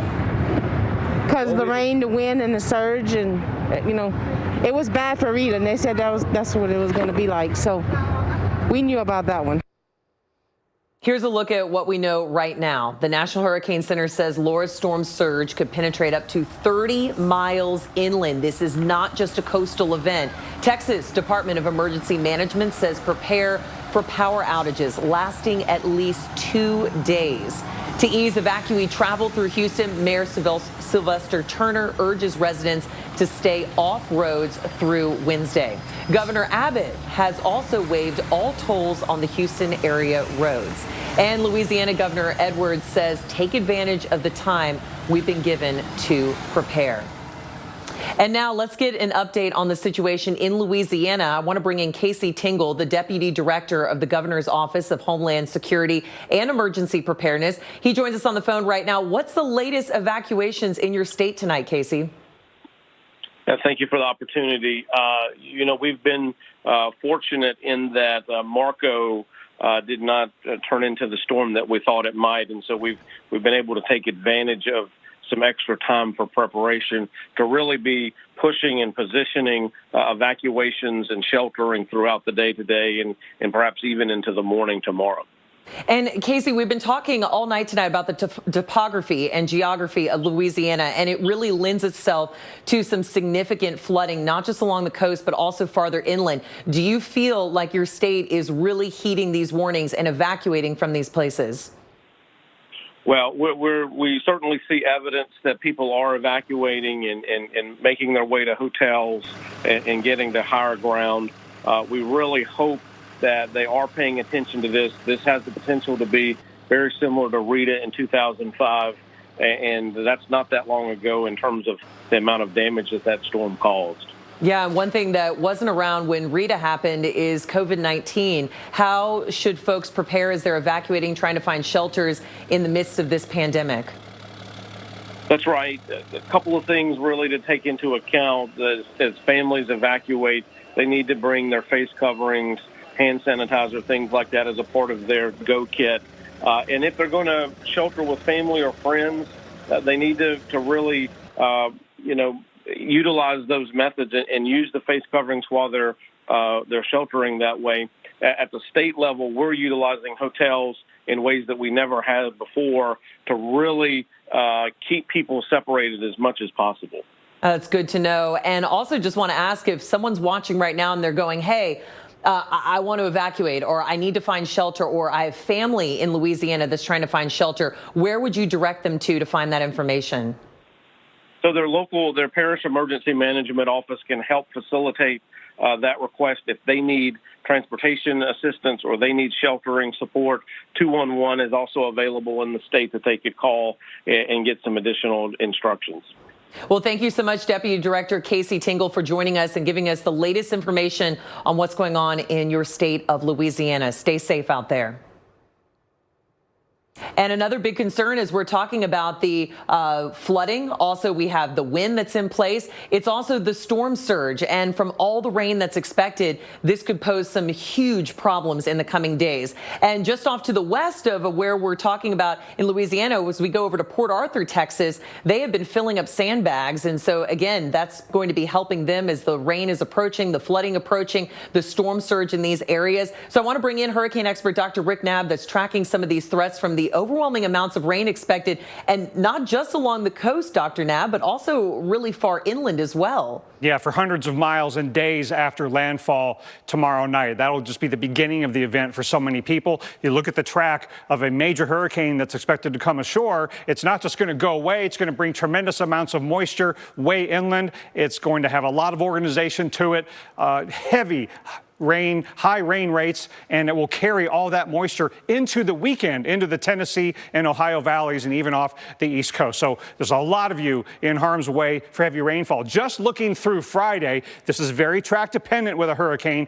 With the European model a little bit farther west, you get nearly a foot of rain in a number of spots in extreme East Texas going up into Little Rock. GFS is a little bit farther to the east, so maybe the heaviest rain would be a little bit over the border into Louisiana. Don't know who's going to get the worst, but so many of you are at great risk. Know how to properly place sandbags to protect your property. Take photos and videos of the inside of your home for a possible flood insurance claim, and scan documents and paper copies of anything that's important to you. Put it in a waterproof, fireproof, safe box to get ready for flooding that could not only flood roads, but could flood communities as well. Now, you can also get latest tracking, up-to-the-minute forecasts from the Weather Channel now on SiriusXM Channel 721. We'll be streaming through noon Eastern Time on Thursday.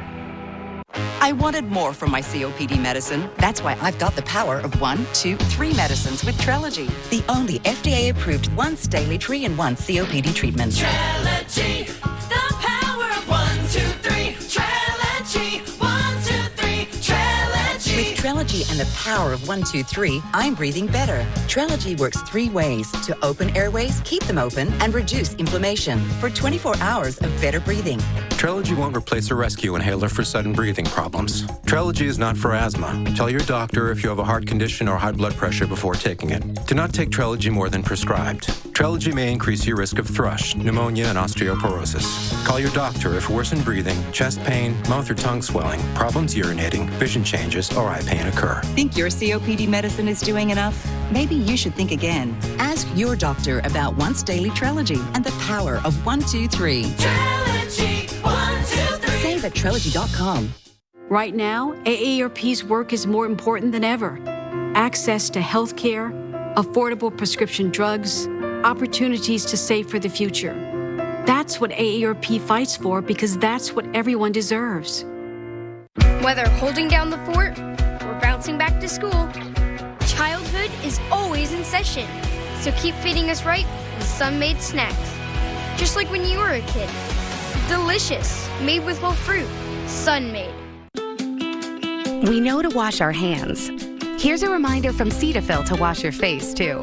Dermatologist recommended Cetaphil washes away germs in 20 seconds and leaves skin moisturized and healthy. Show your sensitive skin some love with Cetaphil. It's about the humans. These humans, those humans, Groovin and Golden. It's about getting more than health insurance and a partner who listens and acts. Humana calls it human care. It's talking to a doctor from your couch or helping you find a cheaper prescription before you ask. It's helping you fix the rugs so you don't fall and keeping you social, online or off. It's getting to know you so you can be your healthiest. That's our superpower. That's human care from Humana.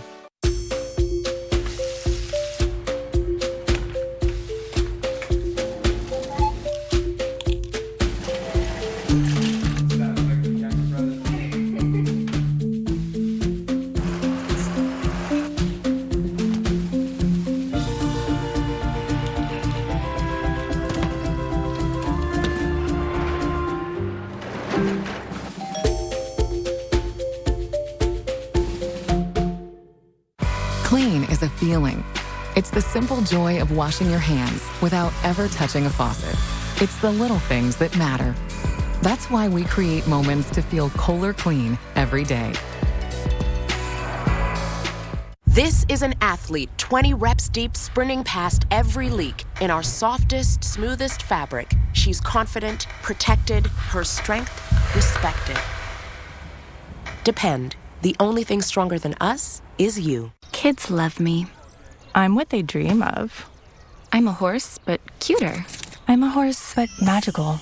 Pizza on a bagel. We can all agree with that. You're like a party rental. You can't fake the goodness of real strawberries, the crunch of real almonds, how chocolatey chunks taste in cold milk. We keep it real because you can't fake delicious. Special K. I don't know what's going to happen, so just keep just make sure that I pray, keep my family safe, and keep it boarded up. People are very well prepared. They're doing a great job of making sure that all local residents know about the need to evacuate in the areas where they could be subject to high water flows, potential flooding, as well as other catastrophic damages.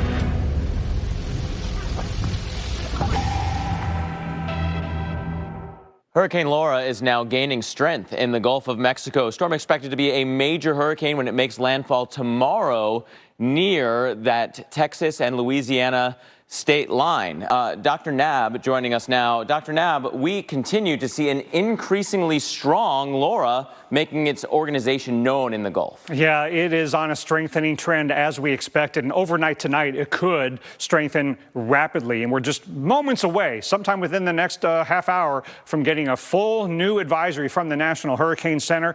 Maximum winds right now are at 85 miles per hour, but we still have a NOAA Hurricane Hunter plane out there. They're going to be going through the center here within the next hour. So that and the new advisory be very important for you to stay with us to get updates on how much it is strengthening. It's forecast to get right near that Cat 2-3 threshold as it comes ashore late tomorrow night into early Thursday morning, and then it's going to last a while as a big wind maker and a rain maker, a severe weather threat. All kinds of hazards are on the table.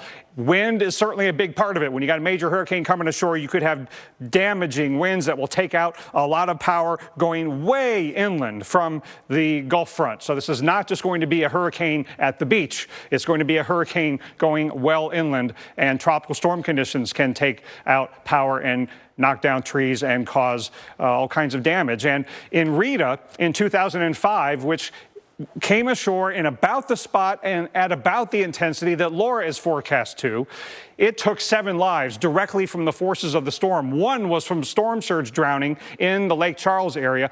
We had 4 fatalities from wind that knocked down trees into people's homes. So you got to shelter like you would for a tornado. There was a tornado in Mississippi, a rip current fatality in the Florida Panhandle. So we've got so many hazards to contend with. Hopefully we can make the number for Laura 0 in the U.S. here and not repeat what happened in Rita.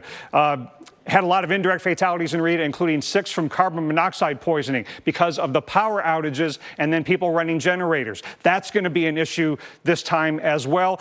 Widespread power outages where the core comes ashore, but then likely power outages up into Arkansas. Little Rock and Memphis possibly could have power outages as well. They can be surprisingly dangerous or even deadly. So operate those generators outdoors, far from your building. Don't use candles because there's too much of a risk of leaving it unattended and having an open flame. Stay away from down power lines. And Mark, if you've got the need for power, for life-sustaining medical equipment, how important is that in this health crisis this year? You know, find a place to take shelter that has backup power, or help your elderly friend or family member do the same. Yeah, so much to think about with these storms. And, you know, we haven't really talked too much about the severe weather threat that often comes with a landfalling tropical system. I think this one has all of the calling cards to have a fairly large zone of severe weather, including a tornado threat. So let's talk a little bit about these tropical-induced tornadoes. They're a little bit different than your, you know, run-of-the-mill tornado warnings that you will see during your traditional severe weather season. They are often with supercells, but these are rotating within those squalls, within the lines that go around a landfalling tropical system. And most of them are reasonably weak and short-lived and fast-moving, so you don't get a lot of warning other than the National Weather Service, you know, warning polygon in the red scroll at the bottom of your screen. When you see those tomorrow, please take them seriously. Put as many walls between you and the storm as possible. Many of you may already be in your safe spot because of just the hurricane force winds. Continue to do that for any tornado warnings. Land interaction plays a role. The winds are faster over the waters of the Gulf, and then they slow down as they hit land. But all the way through this curling path, we are expecting along the center line and especially east of there to have a severe weather threat. Notice we're filling in the map for tomorrow with that chance for severe storms. That does include tornadoes. Usually it's a 3 on the Torcon, that not all of the rain will be tornadic producing, but there are some prolific tornado producers. Remember, Isaias had something like 70 tornado warnings just in the first few hours after landfall. It was really coming in. So the surface winds tomorrow, as seen by the models on this blue line, so generally east to west flow, go up about 5,000 feet, and that wind is cutting in from southeast to northwest, and so that's a different wind direction with height. That's the shear that will be ingested into the storms and give you a large zone of severe weather potential. As we go to break, another look at that forecast cone for Laura, expected to make landfall tomorrow night. Water?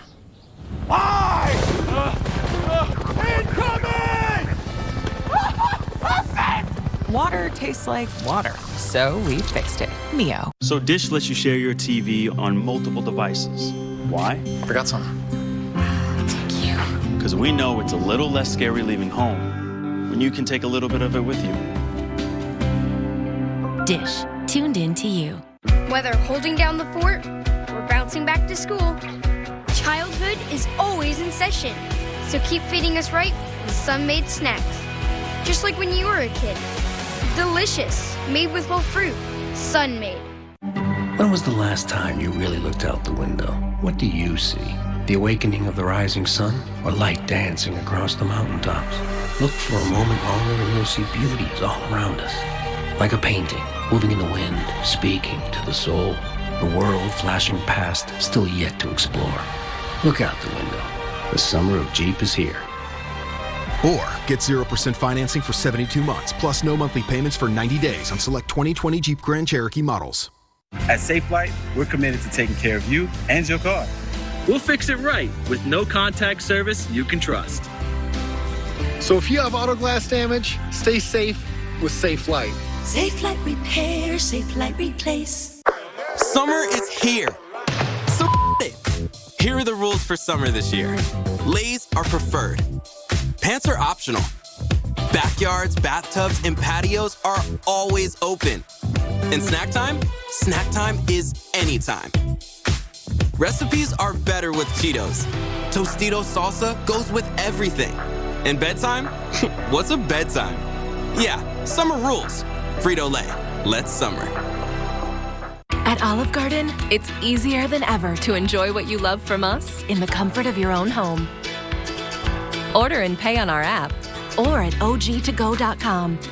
Choose from all your favorites like fettuccine Alfredo or soup, salad, and breadsticks. Then bring it all home with contactless carside pickup. The hardest part is deciding where to start. Olive Garden, we're all family here. Is that net carbs or total? Not enough fiber. Chocolate would be good. Snacking should be sweet and simple. The delicious taste of Glucerna gives you the sweetness you crave while helping you manage your blood sugar with nutrients to help support immune health. Now you can make any morning of the week feel like the weekend with Jimmy Dean Simple Scrambles, made fresh with 2 real eggs, sausage, and cheese, and ready in seconds. Why don't you put a Sunday morning shine on tomorrow morning's breakfast? Yeah, I'm concerned about any area of Texas that could be hit in the population base, whether it be Beaumont, Port Arthur, or Houston. Obviously, Houston is more densely populated. One concern would be if the hurricane were to hit Galveston head on and head up the ship channel, that could lead to a massive rise of water that could threaten a whole lot of regions. And so we are on high alert to make sure that we will be able to save lives.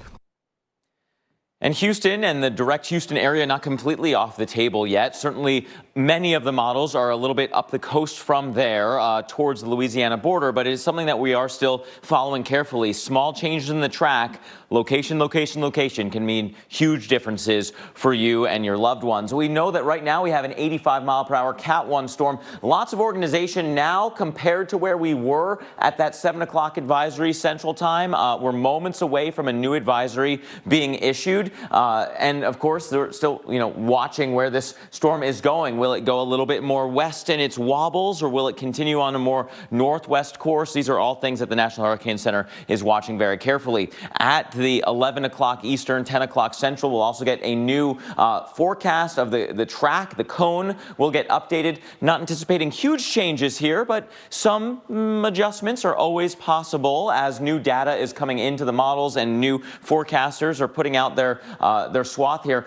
Wednesday afternoon, forecast to be 110 miles per hour. Thursday morning, and this is an overnight event. Think about the wind. Think about what it sounds like with a landfalling tropical system, and then put it in the middle of the night. It's that much more threatening, that much more nerve-wracking and scary when you just can't see anything out there. 115 major hurricane still in the forecast, and then the big curl through the Ozarks, back through the Ohio Valley, and even into the Mid-Atlantic. We should be losing tropical characteristics through the weekend, but we'll still have a swath of tropical moisture. There may still be a bit of a core of extra wind as this stretches out along the front, and as it kind of meets up with a pressure gradient thanks to high pressure to the north and along that front, winds could be quite strong even into New England, with winds that actually increasing towards the end of that. Probably no longer fully tropical at that point, but something to keep in mind that you need to watch this carefully in coastal New England because this storm is headed your way. Want to bring back Dr. Nab now because there is just just so much to watch with this increasingly strong storm. Yeah, Mark, you mentioned overnight hurricanes. Scariest night of my life was Hurricane Alicia, 1983, overnight, a Cat 3 that went into southeast Texas. Well, evacuation orders have been issued for nearly 500,000 people across the Texas coast. The Weather Channel's Dave Malkoff met up with some more residents of Beaumont, Texas, who are preparing to leave ahead of the storm. The mass evacuation of Beaumont, Texas is underway, an area that has already been recently devastated by Harvey, then Imelda. These folks aren't taking any chances. They're coming here to Westbrook High School so they can get a wristband. They get put into the computer system, wait a few minutes, and then sent on their way. They say mandatory, time to go. But I'm from Louisiana. I've sat through many hurricanes, but this time, new place, can't swim. Well, the biggest concern about being in a shelter with a lot of people is just the kids getting sick. So, I mean, as long as they maintaining the social distance part and everything, and the hygiene, clean hygiene, I think we'll be okay. You'll see a red X on every other row here on the charter bus, leaving it half full for social distancing. Every time a bus fills up, they head over to San Antonio, and then when the shelters fill up there, they head on to Austin. In the short period of time we have been here, they've already filled up 3 buses. In Beaumont, Texas, Dave Malkoff, the Weather Channel. Oh, so many things to keep in mind when you're evacuating. It's so important, though, because it's the only way to ensure your safety when it comes to storm surge. So let's talk about the key aspects to evacuation, because it's crunch time to getting people out tonight and early tomorrow before the winds and then the storm surge of Laura come ashore. You got to know what zone you live in so that when they call for an evacuation, you know whether or not it applies to you. And you've got to decide on your destination now, if you haven't already. You want to think about that ahead of time, ideally. And the best place for you to go when evacuating is to a nearby friend's home, as close as you can go, but still get out of the evacuation zone and to someone who's not in a flood-prone area and who's in a strong home. So many benefits to staying with a friend or family member. You can maintain social distancing so you don't go to shelters. Maybe your friend or family member can accommodate your pets, and you'll just be so much more comfortable. And if you're not in an evacuation zone, and if you're not evacuating, raise your hand. Tell a friend or family member who's evacuating that maybe you can be their inland evacuation destination. You want to prepare your home before you leave so it's as safe as it can be while it's withstanding the forces of the storm. You want to pack and take supplies with you when you evacuate, including for the pandemic. And we'll go through a list here in just a little bit. And please, please, please, do not leave pets at home when you're evacuating for storm surge flooding or for inland flooding that we saw happen in Florence, for example. Here's where the storm surge warning is, and it's so important to remember that storm surge that's life-threatening in this situation is not just right at the Gulf front. Emergency managers might be telling you to evacuate throughout this area in the storm surge warning area that goes miles and miles inland from the immediate Gulf front. So if you're told to evacuate just because you can't see the Gulf of Mexico doesn't mean the Gulf of Mexico can't come see you at your home. So if you're told to evacuate, you've got to go. Now, what do you take with you when you evacuate? Take cash, important documents, so that you have those with you if you have to do an insurance claim afterward. Bring masks and sanitizer and wipes, first aid kit, everything you need to deal with the pandemic and your health. Bring pets with you, like I said, and bring their food and medicines. Bring blankets, pillows, and a phone charger. That's so important. Bring the keys to your home when you evacuate if somebody else is taking you. And if you're driving, make sure you fill up that gas tank before you leave, and bring water and non-perishable foods wherever it is you're going. So we have extended live coverage that continues as we track Hurricane Laura, a potentially dangerous and intensifying hurricane on a collision course for the Gulf Coast. Stay with us.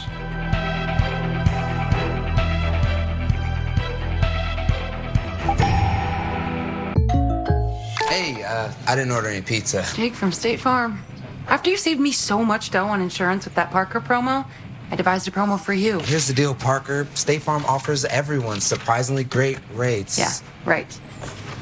Pepperoni pockets, an atomic brownie, cuckoo crusty. There's no promo, it's just great rates. And a cider ranch. You're the man, man.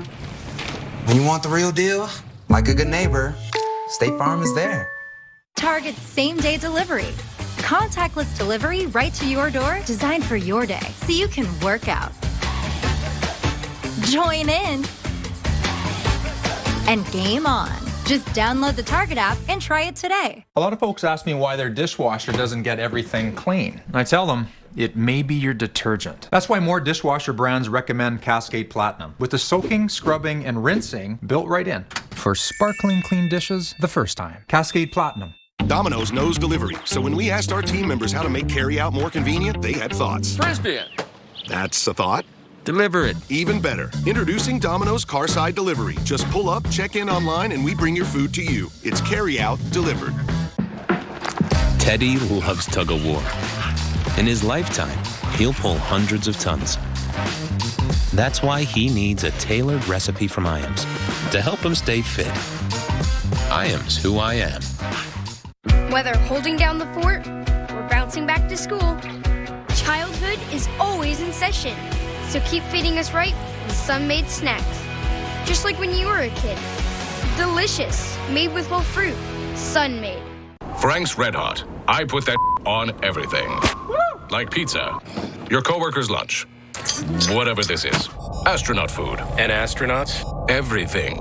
Yum. It's the perfect blend of flavor and heat. I put that on everything.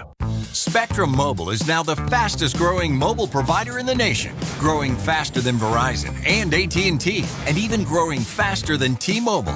It's easy to see why. Spectrum delivers the fastest overall speeds and is the most reliable mobile service coast to coast. There are no contracts, added taxes, or fees. Switch and you could save up to 40% and see why Spectrum Mobile is the fastest growing mobile provider. Learn more at spectrummobile.com. 1877 Cars for Kids. KARS Cars for Kids. 1877 Cars for Kids. Donate your car today. Donate your car at carsforkids.org. That's Cars with a K. Pickup is quick and easy. You'll also get a vacation voucher and a tax deduction. 1877 Cars for Kids. Donate your car today. Well, this is real. When your cameras roll, our experts react. Jaw-dropping. An all-new season of Weather Gone Viral, Sunday night on the Weather Channel.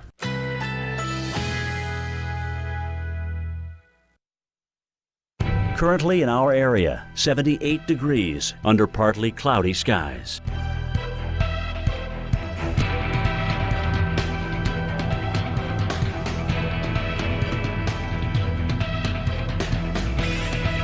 Tonight, partly cloudy, low 69. Winds north-northwest at 10 to 15 miles per hour.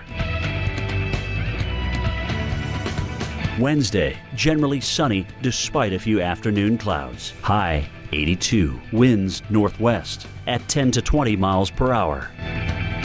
Wednesday night, mostly cloudy, low 72. Winds west at 10 to 15 miles per hour.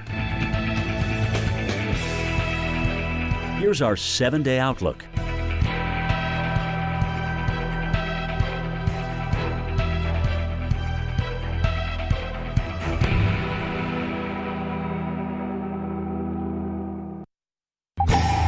Laura is expected to be a major hurricane, and along with it, we are going to be looking at life-threatening storm surge flooding. In Louisiana, there's a lot of low-lying territory, a lot of marshland, and that's going to allow that surge to penetrate well inland, 20, 30, maybe 40 miles or more in some areas. And let's take a look at Lake Charles, Louisiana, home to 78,000 people. Look at all of that flooding. You're talking about 3 to 6 to 9 feet of flooding all across that region. That is going to be huge if it happens just like that. Even well to the north, up the Calcasieu River, we could be looking at storm surge flooding 40 to 50 miles away from the Gulf of Mexico. So what does that look like on the ground? You get into 3 feet of storm surge flooding, you can forget about driving out. It's not going to happen. It will float your car at that level. And also there could be toxic chemicals in the water. We've seen that in this region before. You get to 6 feet of storm surge flooding and suddenly objects are floating around, crashing into other things. There's structural damage. It's incredibly dangerous. It's life-threatening. The only way to survive this would be to get to the second level of a home. And then what about 9 feet of storm surge flooding? This is in the forecast. Look at this. look at that. There is no way you could survive that level of flooding. So when local officials tell you you've got to get out, you have to evacuate, you've got to get out. Thank you, Carl. So all kinds of threats when you have this type of storm coming in. Forecast to be a significant hurricane approaching the Gulf Coast in about 24 hours from now. New advisory starting to trickle in from the National Hurricane Center, and the local products from the local National Weather Service offices coming in as well. So I want to bring in hurricane expert Dr. Rick Knabb. He's watching that new advisory coming through. Anything jumping out as a significant change at this point? Well, every bit of intensification is significant when we're anticipating continuous intensification up to landfall, and Laura is a little bit stronger once again. Now the maximum sustained winds are up to 90 miles per hour, so we're inching closer and closer to getting to a Category 2 hurricane. When we get to 100 miles an hour, that would be a Category 2. Now we're up to 90. Okay, so we've been steadily intensifying, and it is concerning not only that that number has gone up based on all the available data according to the Hurricane Center, pressure's down to 978, but also if you look at the symmetry of the convection, that has increased. You know, you had early in the day, you had banding on the right-hand side. Then we started to see a blow-up of thunderstorms on the left or southwest side. Now we're starting to see what appears to be really deep, persistent thunderstorms in the coldest cloud tops right near the center of circulation. And when those two get directly involved on a regular basis, it is a prelude for what is probably going to be more intensification overnight. And when that inner core really starts to congeal, then the rapid intensification can take shape. And overnight is unfortunately a preferred time for that to happen, when the instability in the atmosphere in the tropics is even greater. So now let's take a look at the new track and intensity forecast. We're looking at this together for the first time all together here. Now, not a big change in where the system is forecast to go, but look at the intensity. Up again, 120 miles per hour. That would be valid tomorrow evening, 8 p.m. Eastern, 7 p.m. Central. But that's a bit offshore, leaving more time before it comes ashore either side of the Texas-Louisiana border. So, Mark, another headline here is the forecast of the landfall intensity, essentially, even though they don't explicitly make a landfall intensity forecast, but you get my drift. Right. That number has gone up by 5 to 10 miles an hour. And before you leave this graphic, as a function of time, the cone is getting narrower because that is an error of the past 5 years. What it doesn't really change, though, are the impacts outside of that cone, right? The forecast point, as it comes across, the Texas-Louisiana coast, is basically right near the intersection of the states. But Houston may be looking at this right now and saying, oh, we're in the clear. We're farther away from that cone. But really, I don't think the impacts and the forecast in Houston has changed at all. No, the cone has so many uses for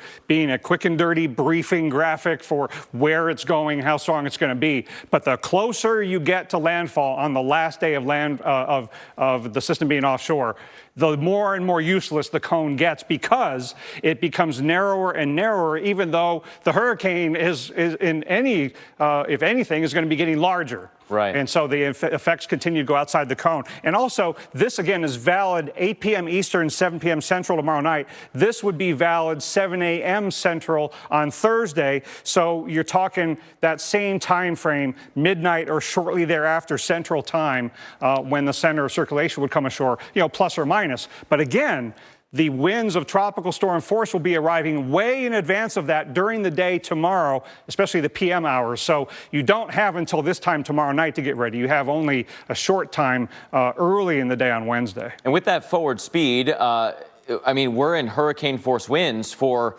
hours at the coastline and inland. These hurricane force winds won't immediately spin down after landfall tomorrow night. No, that's a good point. The forward speed is 17 miles an hour right now, but then when you take a look at the difference between the forecast points that are a day apart, this would be less than 17 miles an hour at this point.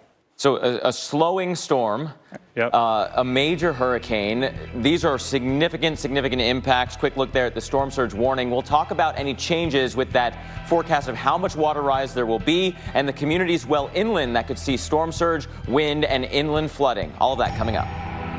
It's so good to see you guys. Han, out here. Are we on yet? Oh. I thought we were doing a Zoom thing. Confused? No. Maybe you just need a Snickers. COPD makes it hard to breathe. So to breathe better, I started once daily Anoro. COPD tries to say go this way. I say I'll go my own way with Anoro. Once Daily Anoro contains 2 medicines called bronchodilators that work together to significantly improve lung function all day and all night. Do not use Anoro if you have asthma. Anoro won't replace rescue inhalers for sudden symptoms and should not be used more than once a day. Tell your doctor if you have a heart condition, high blood pressure, glaucoma, prostate, bladder, or urinary problems. These may worsen with Anoro. Call your doctor if you have worsened breathing, chest pain, mouth or tongue swelling, problems urinating, vision changes, or eye pain while taking Anoro. The most common side effects are sore throat, diarrhea, and pain in the arms and legs. Ask your doctor about Once Daily Anoro to start treating your COPD. We're here for you during this challenging time, and always find support at Anoro.com. Meet Function of Beauty, the custom shampoo the internet can't stop talking about. Love the formulas. My curls are on fire. This is the first time I've worn my hair naturally in years. This has literally saved my hair. It was a hair-changing experience. One-of-a-kind formulas created just for you. Just take the quiz. Choose your hair goals, scent, and color. And find out why Function of Beauty is the internet's #1 custom hair care brand. Get 10% off your first custom formula at functionofbeauty.com. Water?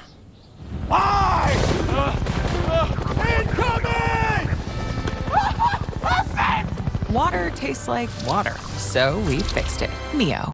When it's especially important to keep skin clean, keep reaching for Cetaphil. Recommended by dermatologists. Awarded by Allure. And most of all, loved by skin.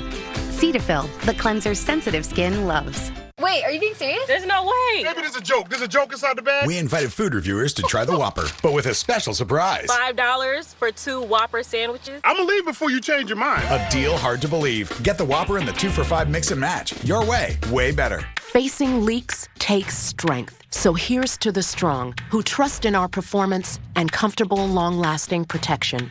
Because your strength is supported by ours. Depend. The only thing stronger than us is you. This Labor Day, crack open a Budweiser and experience the refreshing taste of a long weekend. Make the most of your Labor Day by picking up Budweiser today.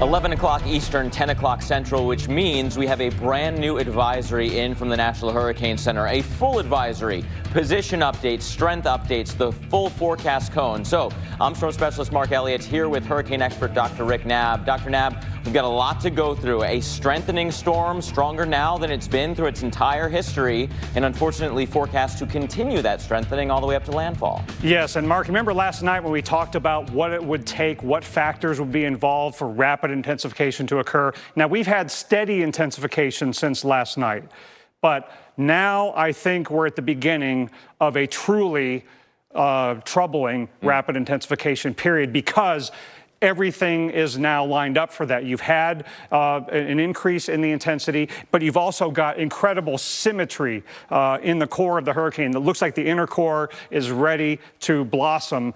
And I think the next 24 hours between now and landfall, it's going to increase by perhaps 30 miles an hour or more. Right now it's at 90. But look at the intensity forecast from the Hurricane Center. It's not every day that the Hurricane Center explicitly forecasts the maximum sustained winds to go up 30 miles an hour in 24 hours, and there's still a little bit of time after 8 p.m. Eastern, 7 Central tomorrow night when it reaches 120 to maybe get even a little stronger before landfall. So we've had pretty robust intensification since last night, but now I think we're really having a high chance of rapid intensification, and I hate when that happens right before landfall. Speaks to the confidence, though, that looking at the environment, that the conditions are there. People need to know that This is not even your typical hurricane that often gets towards land and there's shear and there's fronts nearby and there's stuff that breaks it apart and people can breathe a little bit of a sigh of relief. That's not the case now, that we're expecting intensification all the way through landfall. No, and even though we're within 24 hours or so,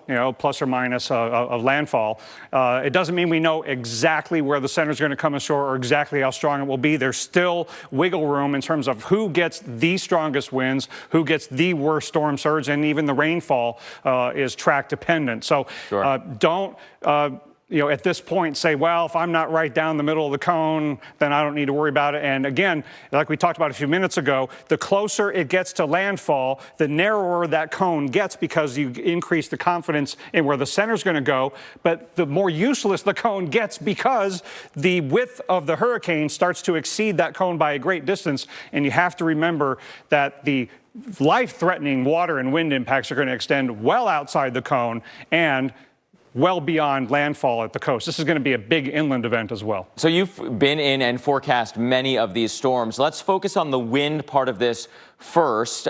What is it like when 120-mile-per-hour winds are coming into an area? Is that something that people need to be thinking about evacuating from? Normally say hide from the wind, run from the water, but what's that threshold where you have to run from the wind as well? Well, certainly the threshold is above mobile homes. I mean, if you're in a mobile home, you do not want to be in the path of the strong winds. So if you take a look at where the winds could occur, what the maximum potential is, even in tropical storm force winds, mobile homes are questionable shelter. So certainly in the red area, you cannot stay in a mobile home. You got to evacuate. You got to get out of there. And I would say even in the 60-mile-an-hour plus area, and if you want to be safe, in the 40 plus, because mobile homes could be absolutely obliterated with a major hurricane coming ashore. But any structure that you feel unsafe from the wind, get to some other location. But a lot of you don't need to evacuate for wind, but when you're sheltering for wind, shelter like you would for a tornado when you're talking about a major hurricane, because trees can come down, flying debris. We've lost lives in wind in Rita with a similar intensity storm coming ashore in this area. So we got to worry about trees coming down on homes. All other things equal, any, traditional or typical, if there is a such thing, tropical system, the water is one of the big threats. Evacuations start not only because of the winds, as you're looking at the watches and warnings for hurricane warnings, which go well inland, but that wind moves the water. And so a big time surge event could be underway. Yeah, so it's going to be a coastal and inland wind event. That's going to be damaging and taking out power and could be deadly if people aren't smart about where they shelter. But we've also got this incredible life-threatening aspect of this major hurricane that we expect to come ashore, and that's the water. Now, the wind and the water are very connected because, Mark, when it comes to storm surge, the saltwater flooding, the only way to stay safe from storm surge is to get out. You don't want to be in your home or in a building when storm surge comes. The building could get obliterated, knocked down by the storm surge, or if the building survives, you might not because you get trapped in the building. But you have to get out before the winds of tropical storm force arrive, because then bridges will be closed, the weather will be too dangerous. So, getting safe from the water at the coast means getting out before these tropical storm force winds arrive tomorrow. But here's that storm surge warning. There are no changes to the watches and warnings here at 10 p.m. Central Time. And this storm surge warning that goes way inland from the immediate Gulf front is still in effect. And now we are just a few hours closer to when there's no more option to get out. You have tonight and early tomorrow to leave, as officials have instructed you to do so. And, people like to wait to the last minute for a lot of things and a lot of reasons, trying to hope that there's been a change. The roadways are going to be congested. It is going to be a difficult evacuation from, any crowded areas that are told to leave. So remember, leave if you're told to, but don't if you're not told to, because it's not necessarily a no-risk proposition to get in the car and evacuate and potentially for a long time in that car. But Dr. Knabb, when people are told to leave because of numbers that they're seeing on their screen here, they absolutely have to. Yes, and there are some key lessons from Rita that we can learn here. And one of them is that you don't have to be near where the core of the hurricane comes ashore. You don't have to be in the eye wall to get life-threatening storm surge. One thing that happened in Rita was very significant storm surge in southeastern Louisiana. In the aftermath of Katrina, they had another round of life-threatening storm surge flooding. So just because the hurricane's coming ashore over in this area doesn't mean you don't need to evacuate way over in southeast Louisiana, because this area is so shallow and this hurricane is going to push so much of the Gulf around that you're going to have storm surge that's life-threatening far away from the center. And notice, too, like for Galveston Island, Hurricane Center's forecasting 3 to 5 feet of saltwater flooding above normally dry ground on Galveston Island, somewhere in that area. That's what they're expecting. That's not reasonable worst case. That's what they're expecting somewhere in that area. So you can be left of track and still get storm surge flooding. And then we've got the inland flood that, a major hurricane is more solid convectively with the thunderstorms. So the fact that it's going to get stronger is even worse for the inland flood problems. It's going to take longer to fall apart after coming ashore. And those two things are connected as well, right? You have an onshore flow, you're backing up the river system, the water can't flow back into the Gulf because of that onshore push, and then we're adding, a foot to a foot and a half of rain, as seen in some of those models. There's no way the river system can take that water out, and so it just overspills the banks. We're going to have a significant inland flood event underway at the same time, potentially, as the storm surge flooding. Yeah, very true. Now, I'm showing Thursday night, and Friday morning's rainfall and flood map. But if you go one day earlier and look at tomorrow night into Thursday morning, then that issue you just mentioned really comes to the forefront, because this is the area where the storm surge is going to occur, and you're going to have all of that rainfall flooding, and that water will be trying to drain southward. So Lake Charles, for example, or Beaumont, Port Arthur, Orange area, for example, could get storm surge flooding and rainfall-induced flooding, and they're competing, trying to go in opposite directions, and that will compound the flooding problem. So when you look at what the storm surge values are for how high the water could get above normally dry ground, you could conceivably add to that, because those maps don't take into account freshwater flooding that could inundate communities. And again, no significant changes as of that 11 o'clock advisory if people are just tuning in, but the confidence is increasing. The organization of the storm is increasing. Yeah. And so all these threats that come with a landfalling major hurricane are that much more baked in, almost a guarantee that someone is going to have the worst case scenarios moving through their neighborhoods. Yeah, absolutely. And I'll ask our weather producer, Jess, to maybe set me up with the cone again, go back to the beginning of all these new pieces of information. But on Max 48, we've got the cone and the InfoSat to show you what the latest is on the advisory. It is stronger than it was at the intermediate, which is stronger than it was 3 hours before that. And Mark, this has been steady intensification. This has not been super rapid intensification since yesterday. It was, it was 60, 65 miles an hour this time yesterday on the doorstep of 70. And that's pretty robust intensification. But I really fear that there's going to be more than that. And again, it is quite notable that the Hurricane Center is taking a hurricane that's currently 90 miles an hour and forecasting it explicitly 120 miles an hour 24 hours from now.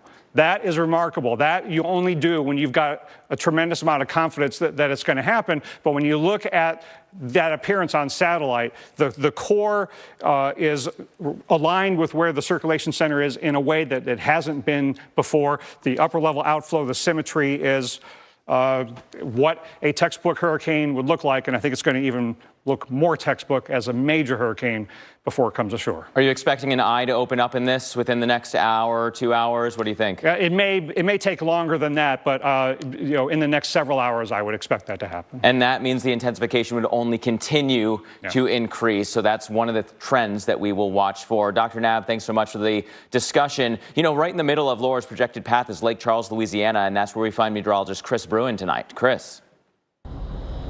The calm before the storm, the last real quiet nights before Hurricane Laura moves ashore here in Louisiana or far eastern Texas. Again, the exact landfall still extremely hard to imagine based on current forecasts, but even a 20-mile difference is going to mean all the more on your wind gusts, your surge potential, and so many other factors. So you got to constantly keep up with it. Hopefully at this point you have already evacuated and you are at your safe place because time is running out. For people who are evacuating overnight, traffic's running good here on I-10. You can see the high bridge over the Calcasieu River. That's actually direct access down to the Gulf of Mexico. So when we talk about storm surge, while Lake Charles may not be right on the Gulf of Mexico, it's about 30 miles away, believe it or not, that water will rise all the way here, especially if we get the current forecast of 9 to 13 feet as a kind of a worst case scenario. That's why the storm surge warnings are there. I want to pan off to the right though, and there are some remnant memories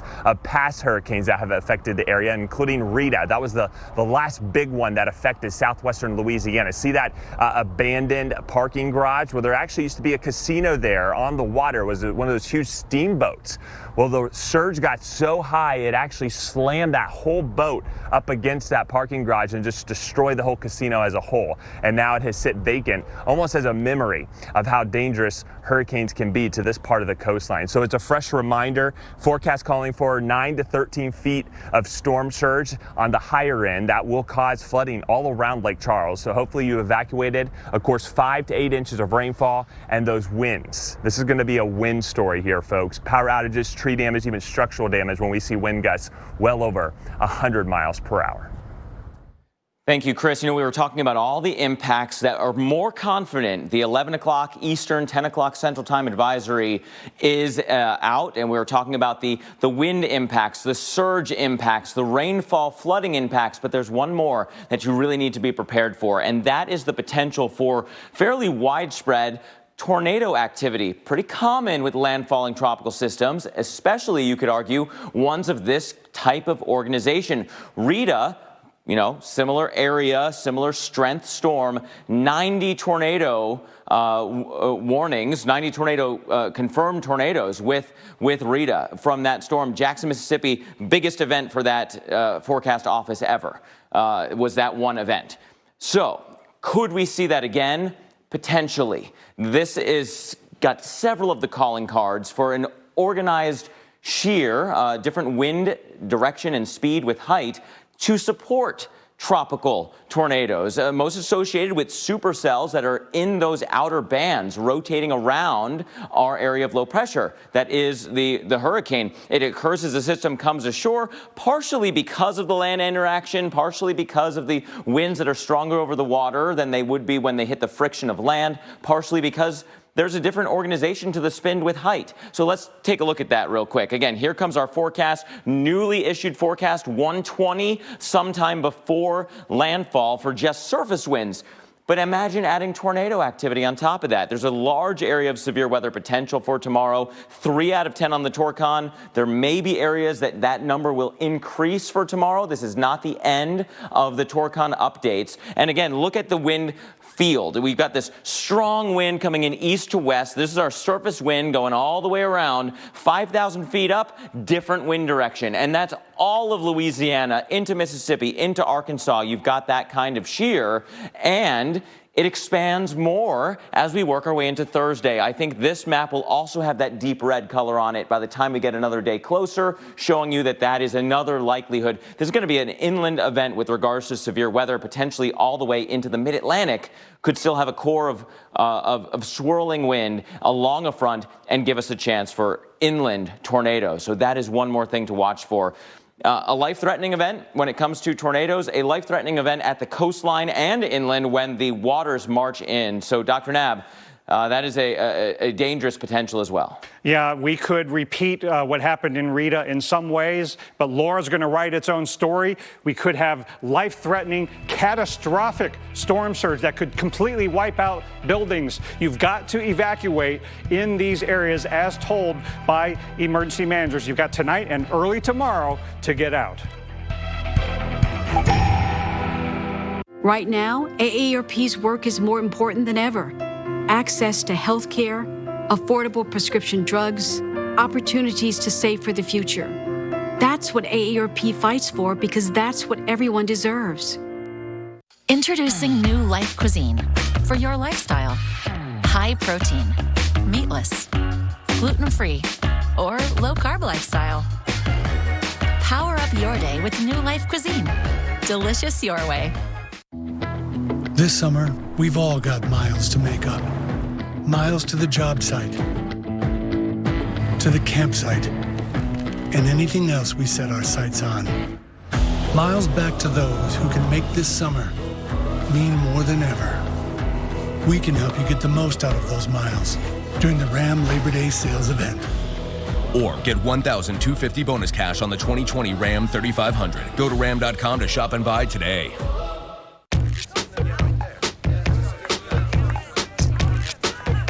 Here's to the doers. To all the people who realize they can do more with less asthma. Thanks to Dupixent, the add-on treatment for specific types of moderate to severe asthma. Dupixent isn't for sudden breathing problems. It can improve lung function for better breathing in as little as 2 weeks and help prevent severe asthma attacks. It's not a steroid, but can help reduce or eliminate oral steroids. Dupixent can cause serious allergic reactions, including anaphylaxis. Get help right away if you have rash, shortness of breath, chest pain, tingling, or numbness in your limbs. Tell your doctor if you have a parasitic infection. And don't change or stop your asthma treatments, including steroids, without talking to your doctor. Are you ready to do more with less asthma? Talk to your asthma specialist about Dupixent. If your financial situation has changed, we may be able to help. For every staircase supporting a grand entrance, door frames marking milestones, and floors kissed by bare feet, protect the pure joy of home with Terminix. We're committed to keeping termites out of your home with our all-new On Guard termite protection system, always backed by the Terminix promise to keep your home strong enough for all the love it holds. Call 1-800-TERMINIX today. Did you help build New York or New Jersey? Did you work in the building trades or military or do industrial or automotive work where you were exposed to asbestos that led to a mesothelioma or lung cancer diagnosis? If so, you are a real hero. And Whites in Luxembourg wants to speak with you and help achieve justice and compensation. Call 1-888-411-LAWS. That's 1-888-411-LAWS. Sometimes you wanna go where everybody knows your name, and they're always glad you came. You wanna be where you can see our troubles are all the same. You wanna be where everybody knows your name. You wanna go Applebee's. All your favorite burgers, all just $8.99. Now that's eating good in the neighborhood. Unbelievable, this is real. When your cameras roll, our experts react. Jaw-dropping. An all-new season of Weather Gone Viral, Sunday night on the Weather Channel.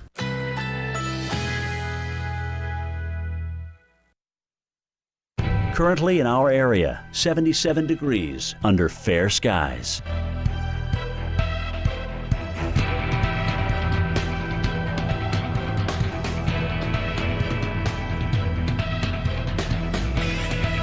Tonight, mainly clear, low 69. Winds north-northwest at 10 to 20 miles per hour. Wednesday, generally sunny despite a few afternoon clouds. High 81. Winds northwest at 10 to 20 miles per hour. Wednesday night, partly cloudy, low 72. West-northwest winds shifting to south at 10 to 15 miles per hour.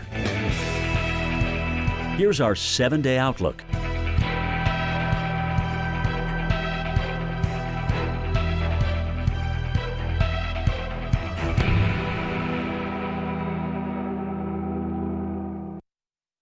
Hurricane hurricane season doesn't stop for a pandemic, and neither do we. Be ready for impacts well beyond the center of the hurricane. Don't let COVID-19 take your eye off the tropics. This year's threat is more complex and dangerous than ever before. Remain vigilant, pay close attention to the Weather Channel. No one can cover this historic hurricane season better than the Weather Channel. Get the information you need to stay safe every day. Storm safety in a pandemic, all season long, right here on the Weather Channel. And time is quickly running out tonight to evacuate. Board up, stock up, and get ready for Laura, who is likely to be a major hurricane as it makes landfall late tomorrow into Thursday. This is the scene today in Lake Charles. Quiet weather-wise, but unfortunately in less than 24 hours, they could see some destructive storm surge, not to mention the winds well over hurricane force. And that's why the best thing to do right now is get out. We're going to Arkansas. It's going to come there, but it's not going to, be as bad. Why get out? Because the rain, the wind, and the surge, and it was bad for Rita, and they said that's what it was going to be like. So we knew about that one. And here's a look at what we know right now. In Texas, more than 500,000 people are under mandatory evacuation orders. The city of Houston is preparing shelters for evacuees from the Galveston area. And Galveston curfews begin tonight from 10 p.m. to 6 a.m. They start at 8 p.m. tomorrow night as well as Thursday night. And Mayor Betsy Price has issued a disaster declaration for the city of Fort Worth. The city will provide evacuee shelter and recovery assistance. And now let's get an update specifically on one of the areas we're concerned about. Joining on the phone with us right now is Corey Stottlemyre with the Houston's Office of Emergency Management. So Corey, thanks for joining us at this late hour. What are you concerned about for the Houston area?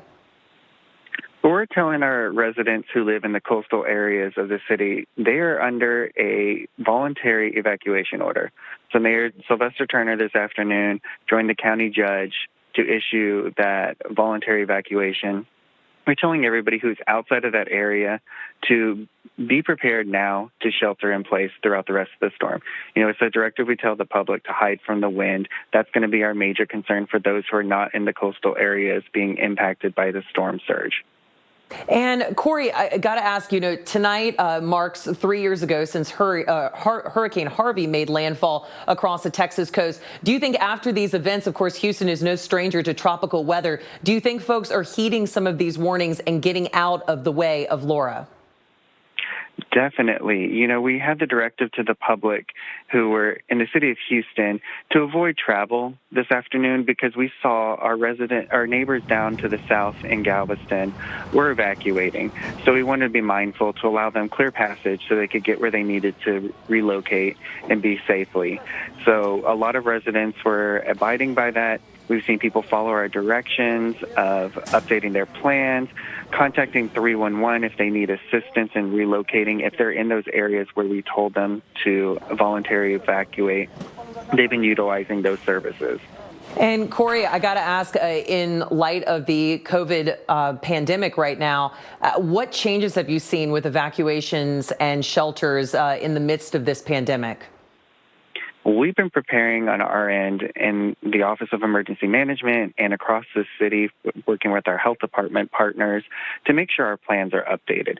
So now that we're preparing to open these locations, some of them have already started, we're having screening processes in place, procedures so they protect not only people who are coming to the shelter, but our staff as well, just to make sure on all ends we're limiting any potential for spread and making sure that sites are disinfected and cleaned on a regular basis, making sure we're doing our due diligence well before a storm and testing our plans to make sure we're ready to accommodate anybody who needs to relocate and find safe shelter from this storm.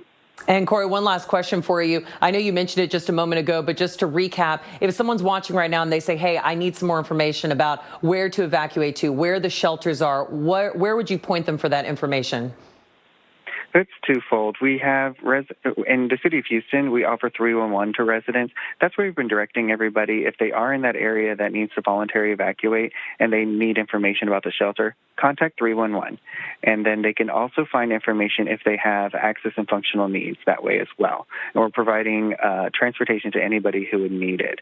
And just tune into our website, HoustonEmergency.org. We have the latest updates about the city response, directives to the public, weather information, and it's, again, tap into local alerts, alerthouston.org. They can receive geo-target alerts sent to their phone, email, and possibly through a text message as well. Great. Thank you so much. And thank you, Corey Stottlemyre with Houston's Office of Emergency Management, for joining us tonight. Stay safe as we continue to track Laura. Now I want to bring in Dr. Rick Knabb, who is going to be talking a little more about the rain and also just the impact it's going to have not just on the coast, Dr. Knabb, but really far inland as well. Yeah, we've been talking about feet of storm surge, the saltwater flooding. Well, we might be measuring rain not just in several inches, but a foot or more maximum along the path of what is expected to be a major hurricane when it comes ashore. That's going to bring a ton of moisture inland. It's very track dependent, so it's a little bit left like the Euro. East Texas maybe gets the most of it. A little bit farther to the right, then maybe western Louisiana gets the heaviest rainfall. And all of that water is going to have to drain back toward the Gulf of Mexico, where you're going to have the onshore push from the storm surge. So tomorrow night into Thursday morning, likely flash flooding along the Texas-Louisiana border, and then it gets up into northern Louisiana, up into Arkansas when we get into Thursday night and Friday. Now, you can also get latest track and up-to-minute forecast information for the Weather Channel now on Sirius XM. Channel 721 will be live streaming till noon Thursday. Whether holding down the fort or bouncing back to school, childhood is always in session. So keep feeding us right with Sun-Made snacks. Just like when you were a kid. Delicious, made with whole fruit. Sun-Made.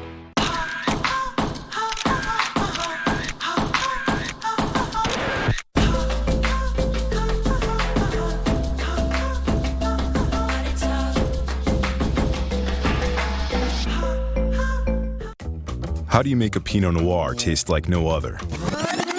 Start with grapes from 3 California regions. Push flavor in new directions. And put a bear on the label.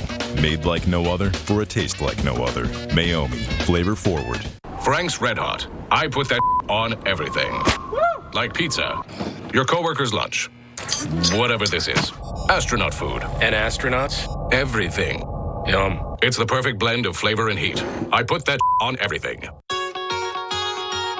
This is my body of proof.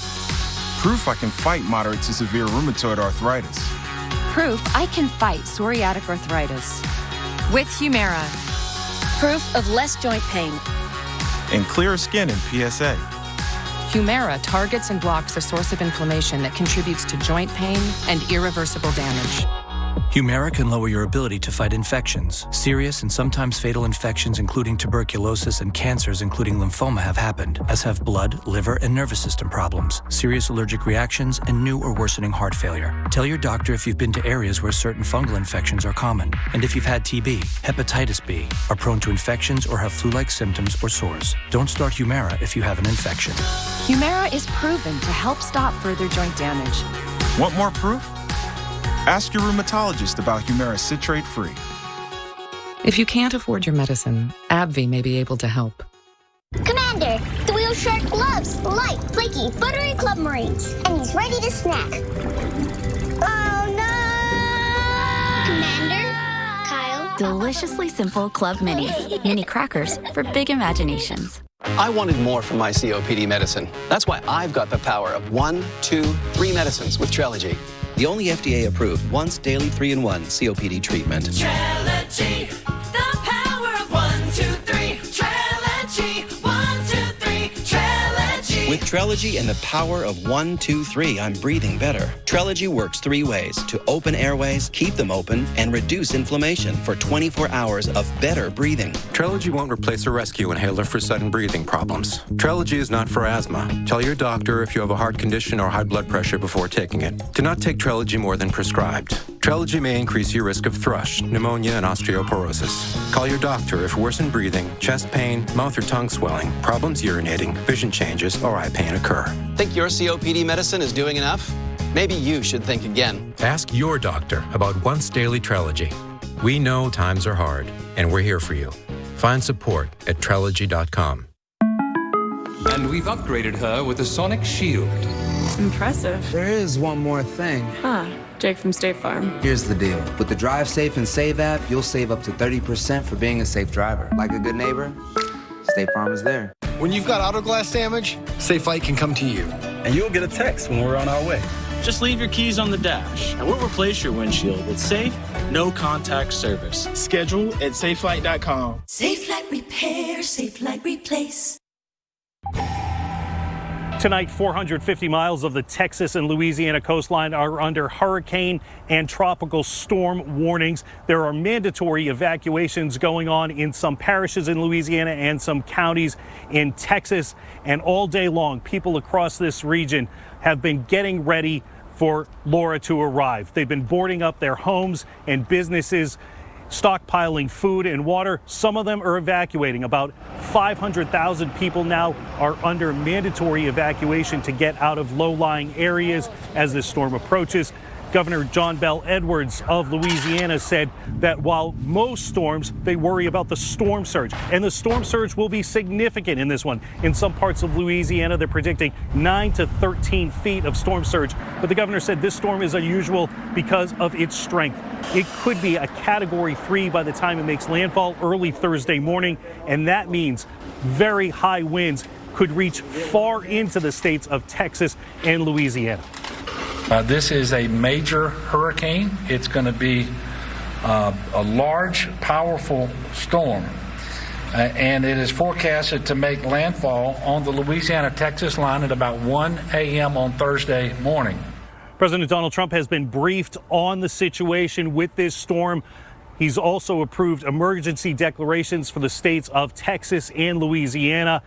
The state of Louisiana's National Guard is actually pre-positioning high water vehicles in case there's a need for water rescues. In Lafayette, Louisiana, I'm Chris Pallone, NBC News. Well, Laura has strengthened over the last 24 hours as advertised. It's been pretty robust strengthening, but not as rapid as it is expected to strengthen over the next 24 hours. Unfortunately, everything appears to be lining up for this to become a strengthening major hurricane tomorrow and all the way up to landfall near the Texas-Louisiana border. Either side, we don't know exactly where the center is going to come ashore. We don't know exactly when the time of landfall we're going to be, but it's going to be late tomorrow night into early Thursday. Max winds are at 90 miles an hour. That's a Category 1. Give it 10 more miles an hour, we get to 100. That'd be Category 2, but it's probably not done there. Look at the latest track and intensity forecast from the Hurricane Center that came out within the last half an hour, and it is not a common occurrence for the National Hurricane Center forecasters to explicitly forecast an increase of 30 miles an hour in less than 24 hours with time to spare, unfortunately, between tomorrow evening and when it comes ashore. So it could be stronger than 120 when the center of circulation comes ashore somewhere within or very near to that cone. It could be either side of the Texas-Louisiana border. And because it's going to be stronger when it comes ashore, even more so is it going to bring wind and water, especially heavy rainfall and flooding inland for hundreds of miles and for days after coming ashore. We still have the storm surge warning in effect that goes up to 30 miles inland over southeast Texas and southwest Louisiana. And Mark, people have only until middle of the day tomorrow maybe to get out and evacuate. That's the only way to stay safe from a storm surge of this magnitude. This number has gone up, by the way, up to 14 feet. Of saltwater flooding above normally dry ground is expected somewhere in this purple area. And again, it's not just going to be Gulf front. It could go miles inland. Mark, this is an incredibly life-threatening situation, and people have to evacuate to save their lives from this devastating storm surge. It could be as bad, if not worse, than Rita in some spots.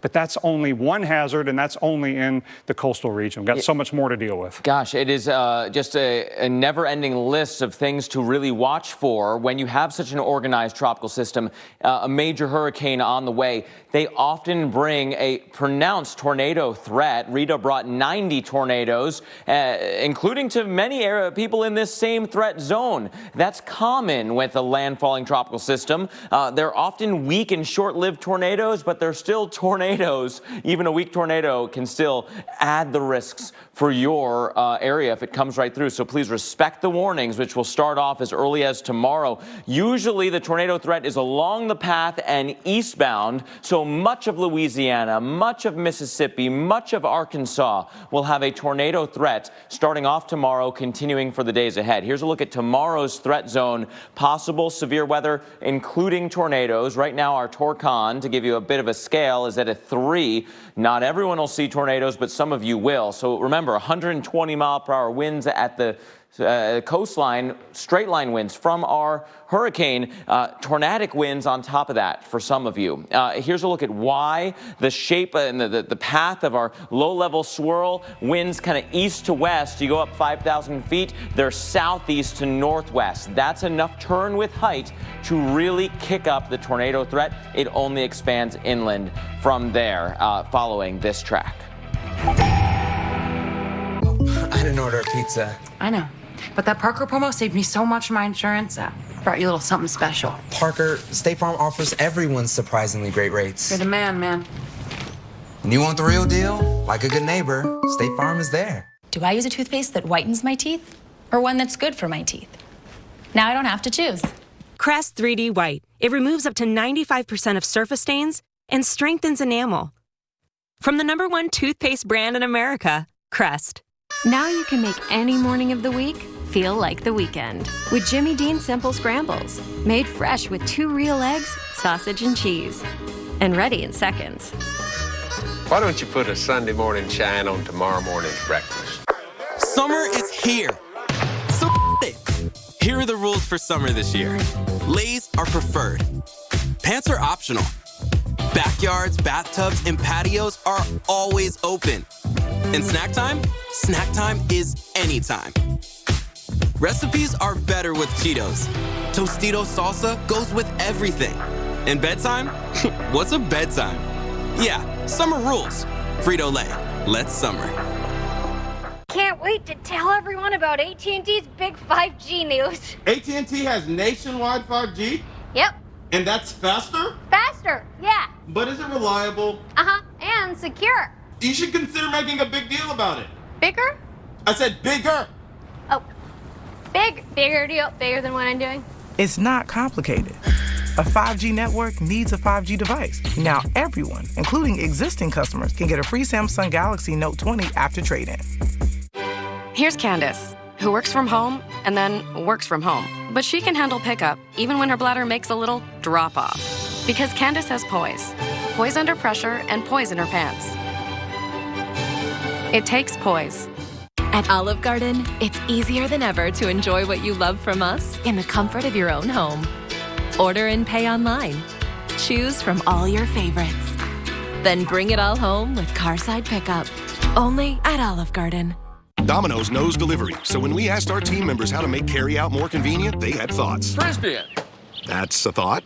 Deliver it. Even better. Introducing Domino's Carside Delivery. Just pull up, check in online, and we bring your food to you. It's carry-out delivered.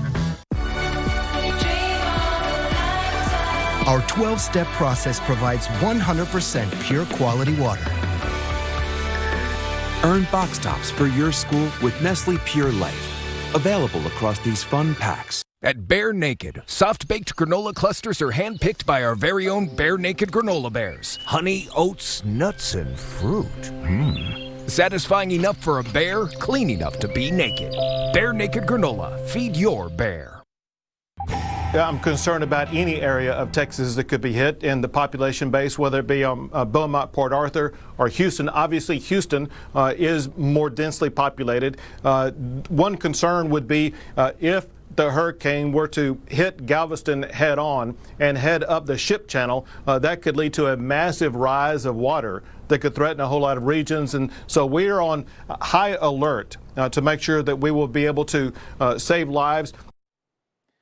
Gosh, a threatening event, to put it lightly. This could be a life-threatening, put you in real jeopardy type scenario if you don't respect and listen to the evacuation orders issued for your community. If you're told to leave, please do so. Latest update from the National Hurricane Center as of 10 o'clock, 90-mile-per-hour top wind speed. We're 10 miles away from Cat 2, forecast to be Cat 3 before making it to landfall. So expect every new alert to have more wind, more organization from here on out, all the way to landfall. Landfall still expected to be roughly 24 hours from now, give or take an hour or two on either side. 405 miles southeast of Lake Charles, Louisiana, generally headed in that direction. Let's take a look at the forecast cone as issued by the National Hurricane Center. Again, ramping up 120 miles per hour by sometime Wednesday evening. So that's, from 90 to 120, 30 mile per hour increase in intensity of the winds.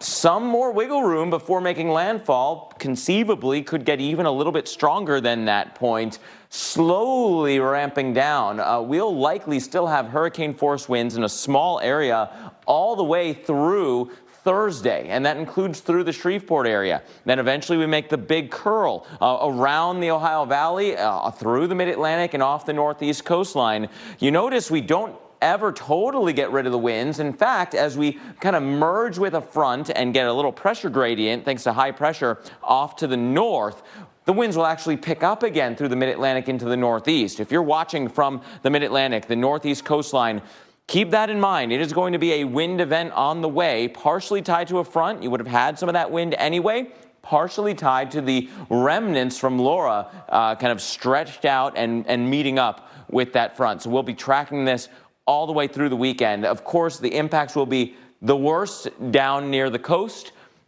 They will spread well inland with feet of rain potential, and then that core of tropical moisture gets stretched out along our boundary. So many threats with a landfalling major hurricane. We'll continue to go through them one by one so you know what to expect. Dr. Knapp. Well, one of the main reasons that people are told to evacuate is for storm surge, and that is certainly a life-threatening hazard that is really, really front and center with Laura. So evacuation orders have been issued for nearly 500,000 people across the Texas coast. The Weather Channel's Dave Malkoff met up with some more residents of Beaumont, Texas, who are preparing to leave ahead of the storm. The mass evacuation of Beaumont, Texas is underway, an area that has already been recently devastated by Harvey, then Imelda. These folks aren't taking any chances.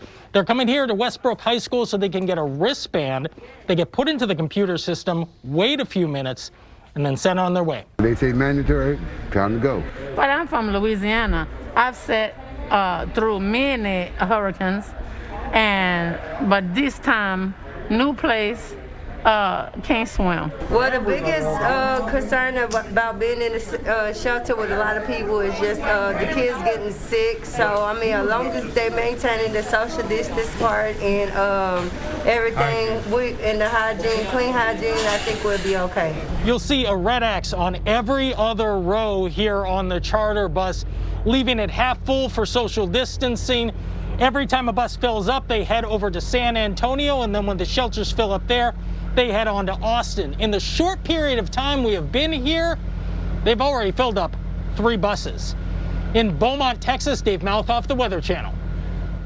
So many things that we can do with the time that is remaining before the weather really goes downhill and preparations can no longer be done to increase our safety during the storm and, importantly, in the aftermath. And given the pandemic, there are so many other considerations to keep in mind. So let's talk about this forecast and what it means for preparations, right?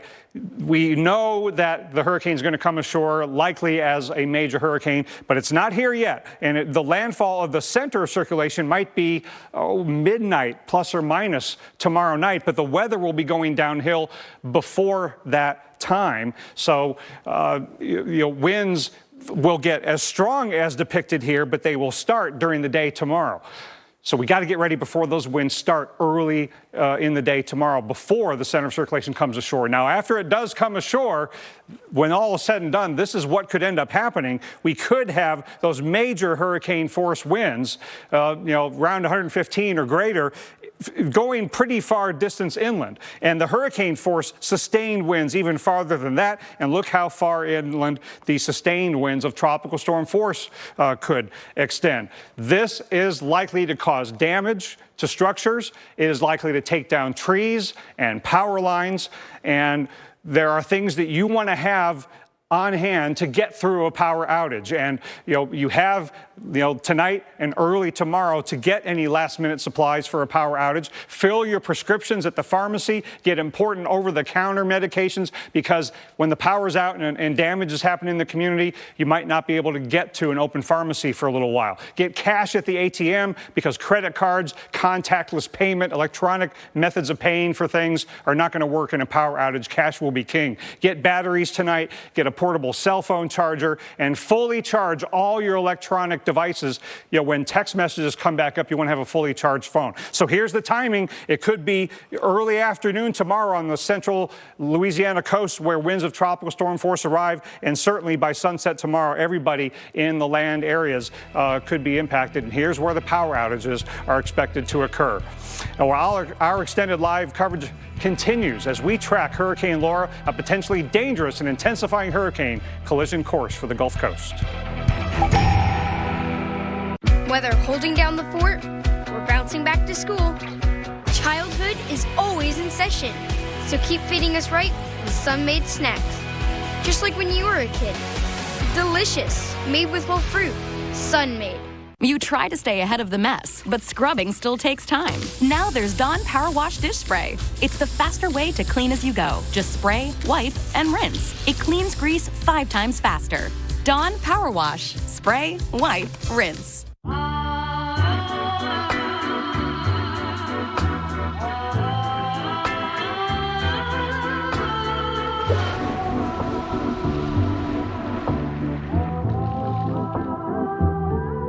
Don't you just love the look on the kids' faces? Yeah, that look of pure terror. No, the smile. And that second right before the first tear comes. What? Pizza on a bagel. We can all agree with that. Do you want a hug? When it's especially important to keep skin clean, keep reaching for Cetaphil. Recommended by dermatologists.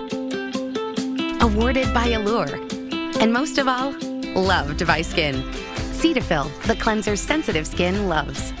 It's Jake from State Farm. Sounds like a really good deal. Jake from State Farm at 3 in the morning. Who is this? It's Jake from State Farm. What are you wearing, Jake from State Farm? Khakis? Like a good neighbor, State Farm is there. So Dish lets you share your TV on multiple devices. Why? I forgot some. Thank you. Because we know it's a little less scary leaving home when you can take a little bit of it with you. Dish, tuned in to you. This Labor Day, crack open a Budweiser and experience the refreshing taste of a long weekend. Make the most of your Labor Day by picking up Budweiser today. With Spectrum Mobile, what you see is what you get. That means no added taxes or fees. Get an unlimited data plan for just $45 a month per line. That includes unlimited talk and text, too. You can save up to 40% on your mobile bill, and there are no contracts. Experience the fastest overall speeds and the most reliable mobile service coast to coast with Spectrum Mobile. Now the fastest growing mobile provider in the nation. Learn more at spectrummobile.com. I'm happy to give you the tour. I love doing it. Hey, Jay. Jay? Charlotte. Oh, hi. He helped me set up my watch list. Oh, he's terrific. Excellent tennis player. Bye-bye. I recognize that voice. Annie? Yeah. She helped me find the right bonds for my income strategy. Very popular around here. There's a birthday going on. Carl, he took care of my 401k rollover. Wow, you call a lot. Yeah, well, it's my money we're talking about here. Joining us for karaoke later? I'd love to, but people get really emotional when I sing. Help from a team that will exceed your expectations. Unbelievable, this is real. When your cameras roll, our experts react. Jaw-dropping. An all-new season of Weather Gone Viral, Sunday night on the Weather Channel.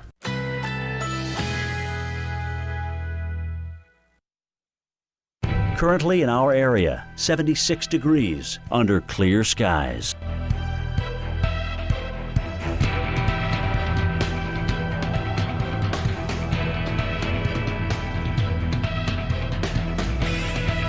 Tonight, mainly clear, low 69. Winds north-northwest at 10 to 20 miles per hour. Wednesday, generally sunny despite a few afternoon clouds. High 81. Winds northwest at 10 to 20 miles per hour. Wednesday night, partly cloudy, low 72. West-northwest winds shifting to south at 10 to 15 miles per hour. Here's our 7-day outlook.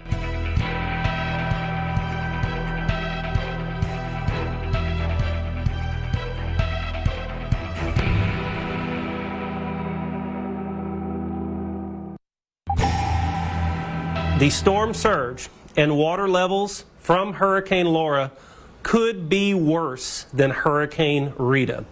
Many of us remember that, and many of us would not want to stay and go through a Hurricane Rita-like situation.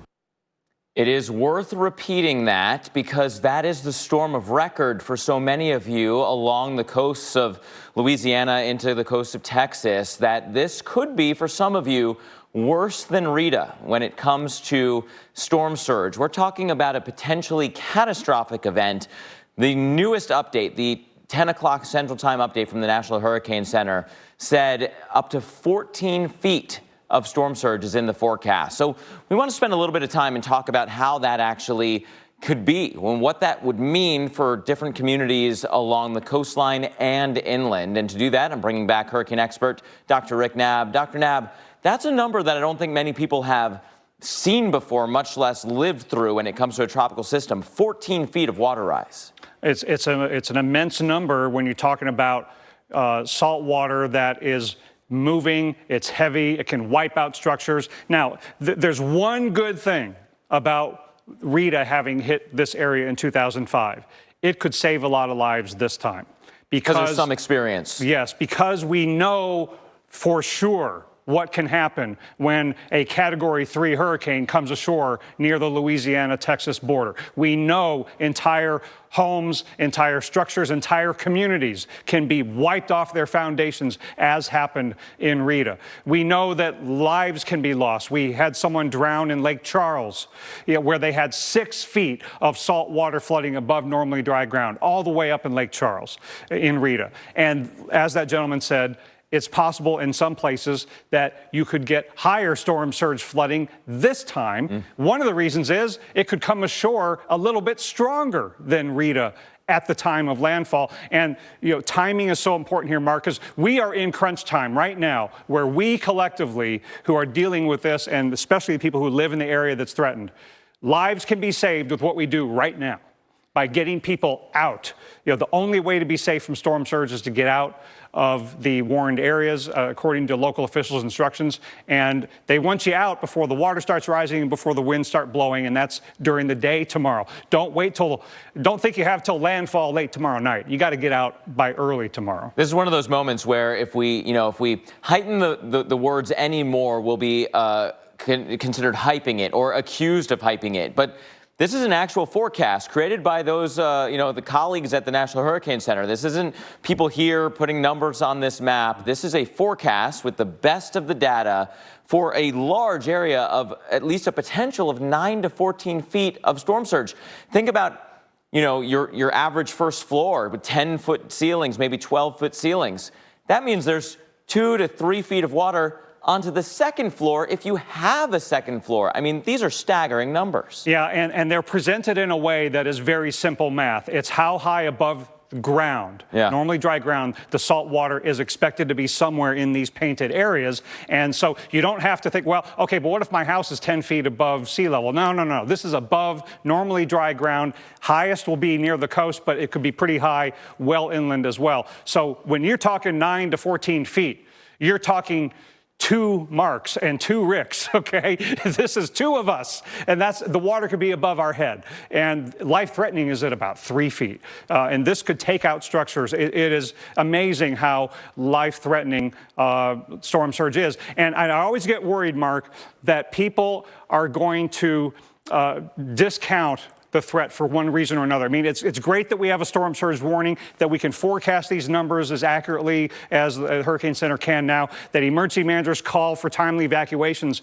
But none of that matters if people don't evacuate as told to do so. And there are a lot of reasons why people don't. They don't evacuate because they don't believe that this could happen, or they've got a pet and they don't have anywhere they think they can go. They're worried about the pandemic. They're worried about a lot of things. But this is the most immediate threat to your life in the next 24 hours. Economic reasons often come into play. The fear of trying to get back to your home afterwards.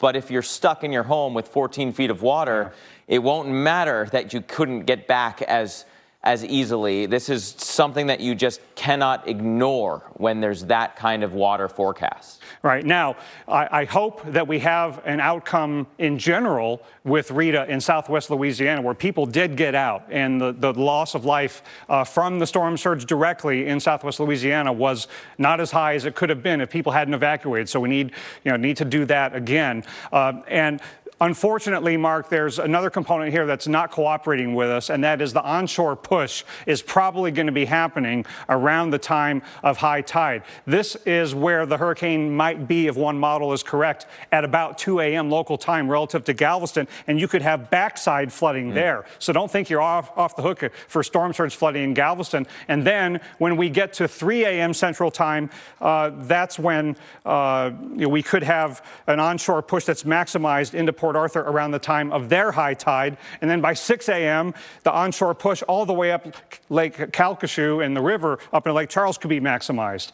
So there's so many reasons that this is going to be as bad as the Hurricane Center is saying. We could potentially have a storm surge up the river, right?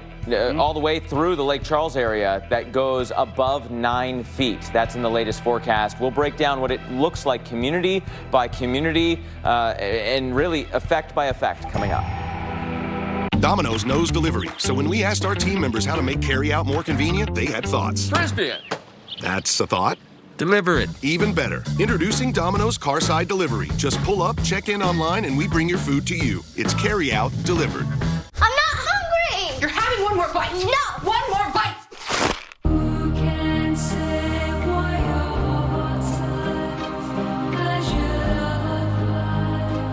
Kraft, for the win-win. Jumbo Snacks! Jumbo Tiger Paw Jumbo Crunch! Jumbo Fruit Loops Jumbo Flavor! Unleash never before seen Jumbo Snacks! Jumbo fun anytime! It's Jumbo! It's for snacking! It's Jumbo Snacks! COPD makes it hard to breathe. So to breathe better, I started Once Daily Anoro. COPD tries to say go this way. I say I'll go my own way with Anoro. Once Daily Anoro contains 2 medicines called bronchodilators that work together to significantly improve lung function all day and all night. Do not use Anoro if you have asthma. Anoro won't replace rescue inhalers for sudden symptoms and should not be used more than once a day. Tell your doctor if you have a heart condition, high blood pressure, glaucoma, prostate, bladder, or urinary problems. These may worsen with Anoro. Call your doctor if you have worsened breathing, chest pain, mouth or tongue swelling, problems urinating, vision changes, or eye pain while taking Anoro.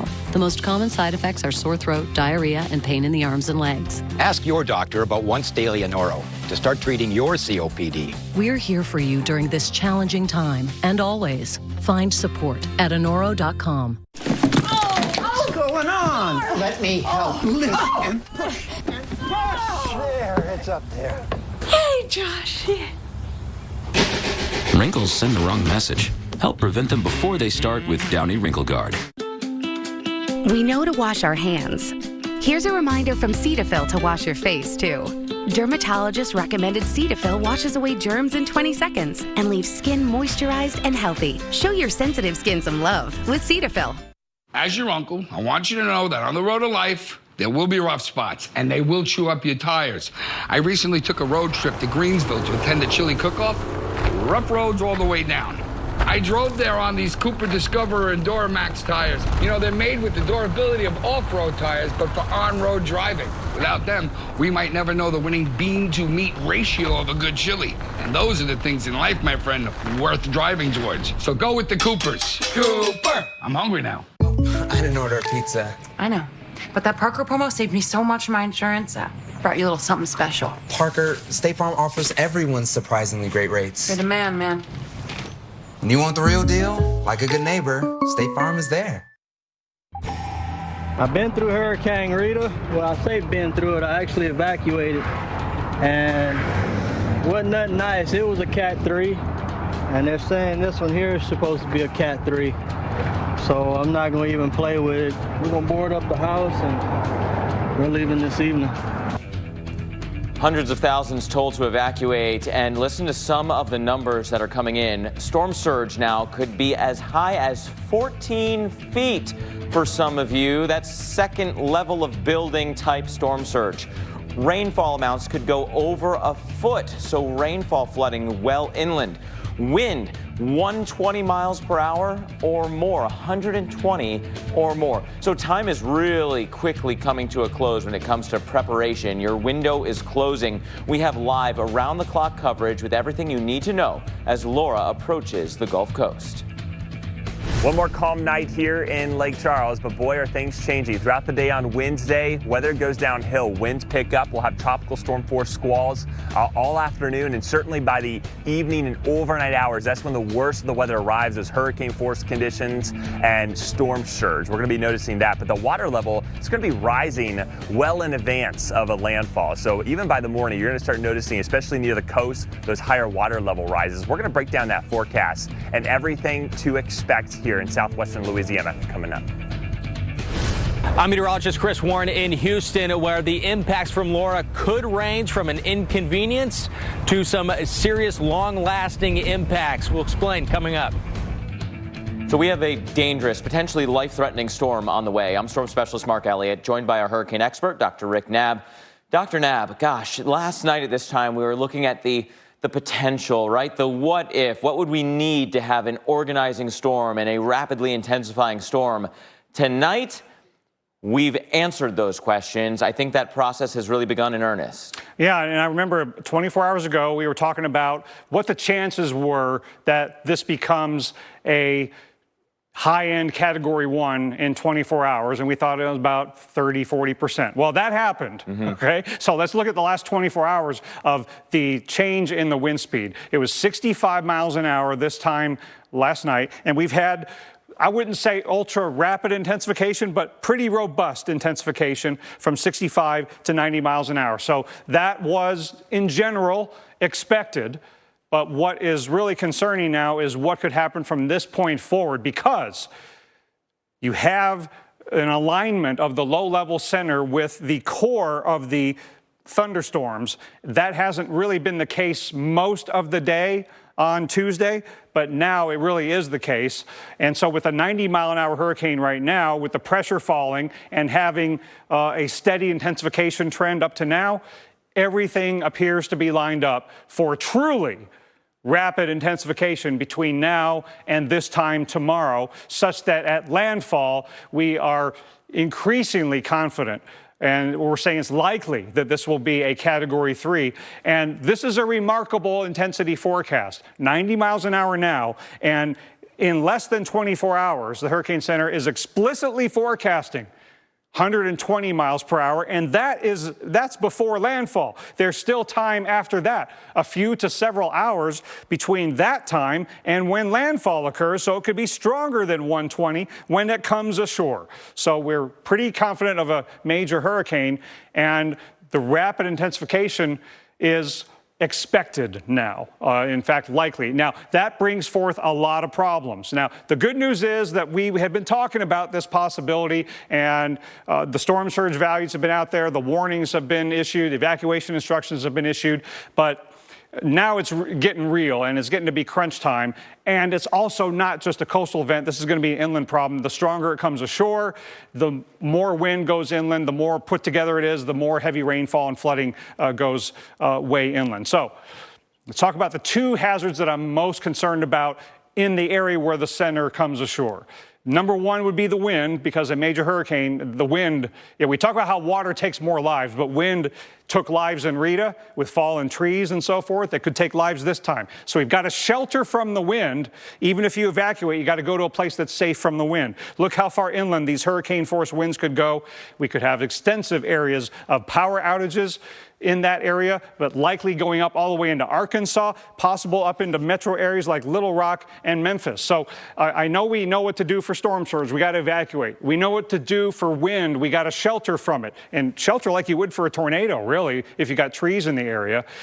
But what do we do for power outages? We lost lives in Rita. We've talked a lot about Rita. By comparison, we lost a half a dozen people in Beaumont, Texas, in Rita because of carbon monoxide poisoning. Let's not let that happen again. So operate those generators outdoors, far from the buildings. Don't let the candles burn unattended. That can start fires. Stay away from the power lines, and shelter if you need backup power if you have life-sustaining medical equipment.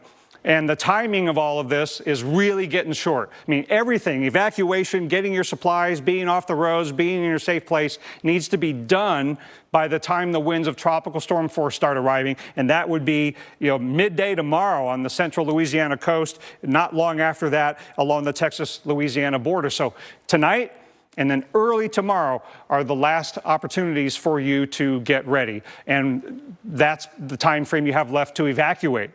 And it's in the storm surge area. It's not just along the coastline. You might be being told to evacuate up to 30 miles inland from the immediate Gulf front because of how far inland the salt water could get pushed over the normally dry ground and then up rivers like the Calcasieu River and in through Sabine Pass into the Beaumont, Port Arthur, Orange area. 9 to 14 feet of storm surge flooding above normally dry ground could be highest near the coastline, but it, again, could penetrate a long ways inland. And Galveston, 3 to 5 feet, 4 to 6 in southeast Louisiana.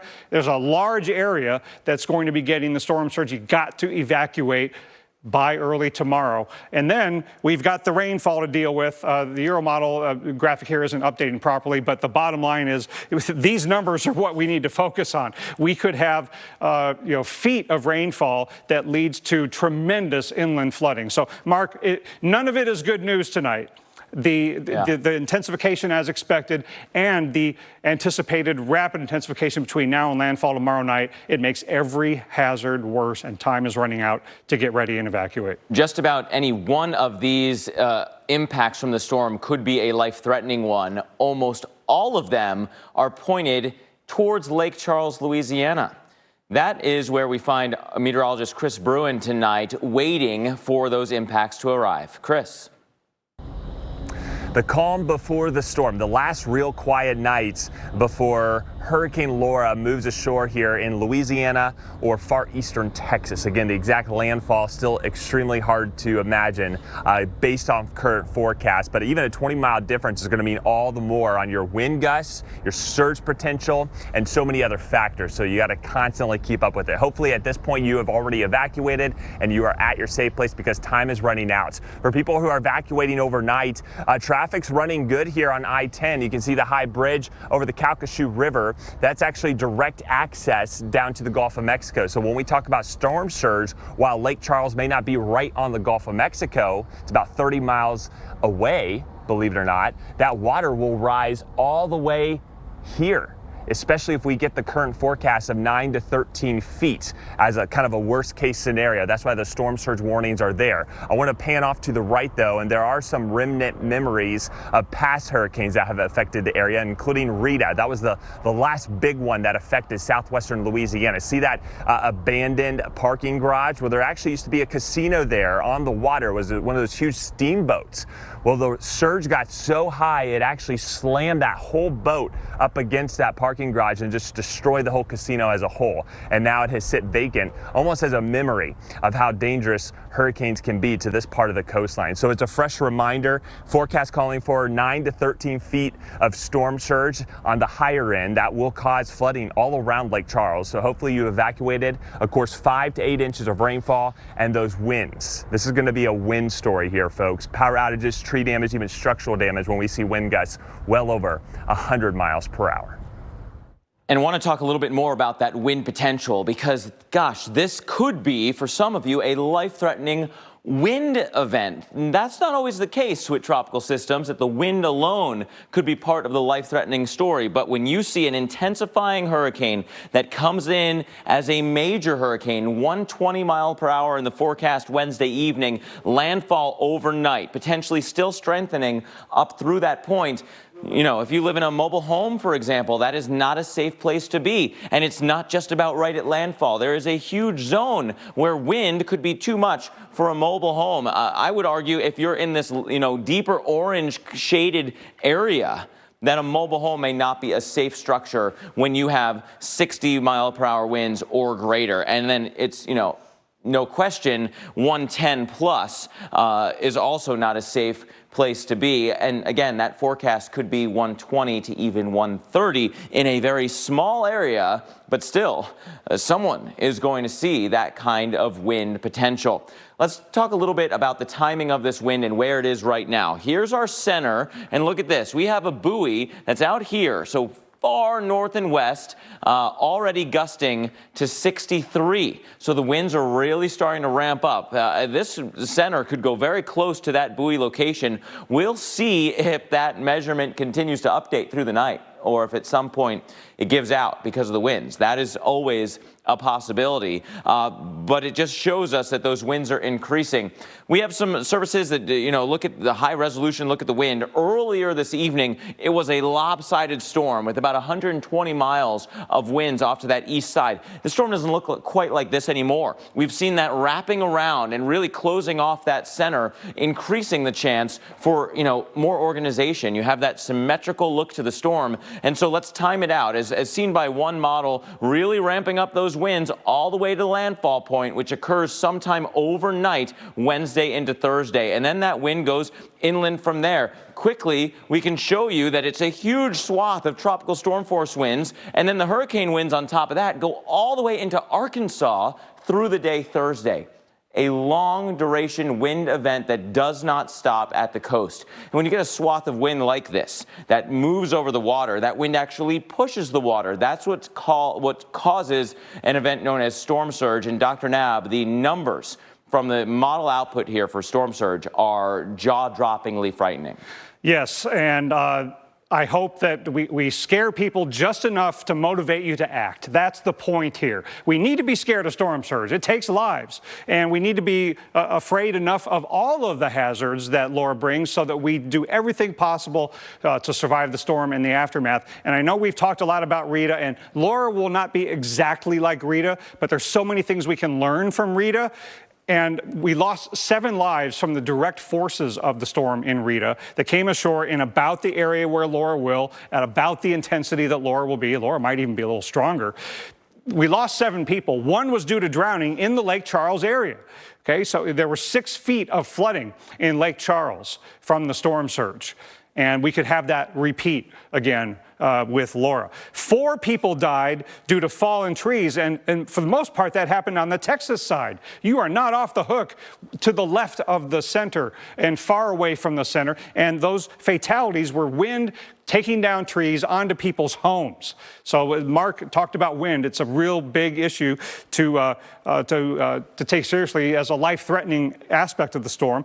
We lost a person due to a tornado in Mississippi, and we lost a person due to a rip current on the Florida Panhandle. All of these things are risks, again, this time. In addition to the carbon monoxide poisoning, we lost people in Beaumont, Texas during the power outage in Rita. So with all of those lessons to be learned from those casualties, hopefully we can keep the fatality numbers as low as possible, hopefully 0 from this point forward.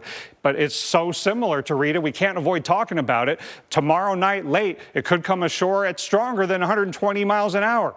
And it'll be big enough to push a lot of water around, and it will not just be at the coast. It will go well inland up to 30 miles from the coastline, and we've got to get out before the winds of tropical storm force arrive. That'll be during the day tomorrow, and we're talking 9 to 14 feet above normally dry ground of saltwater flooding near the coast going miles inland. Colleen, people have got to get out and get out right now. Yes, Dr. Knapp, this is an extremely serious situation as we continue to watch Laura strengthen and unfortunately continuing to strengthen overnight into tomorrow. Want to talk about some city timing for Houston. I know you're right now on that left side of that track. Again, you're going to have to watch this forecast very carefully as it continues to hone in on where Laura will make landfall. But you will see some impacts, not a lot of rain, but the wind could certainly pick up as we head into Wednesday evening and into Thursday morning. Now, as we get closer to the coast in Galveston, you're also going to be dealing with that storm surge 3 to 5 feet, along with the rainfall, as well as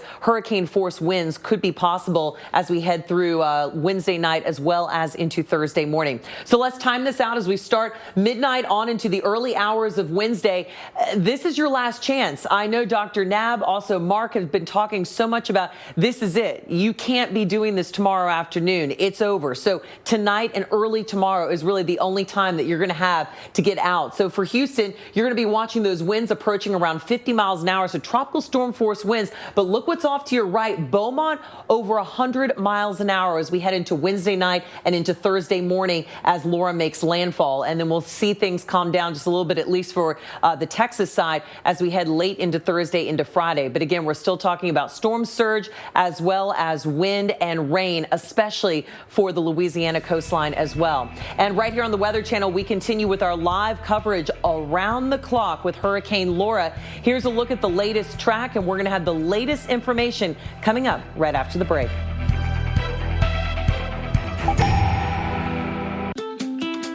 We know to wash our hands. Here's a reminder from Cetaphil to wash your face, too.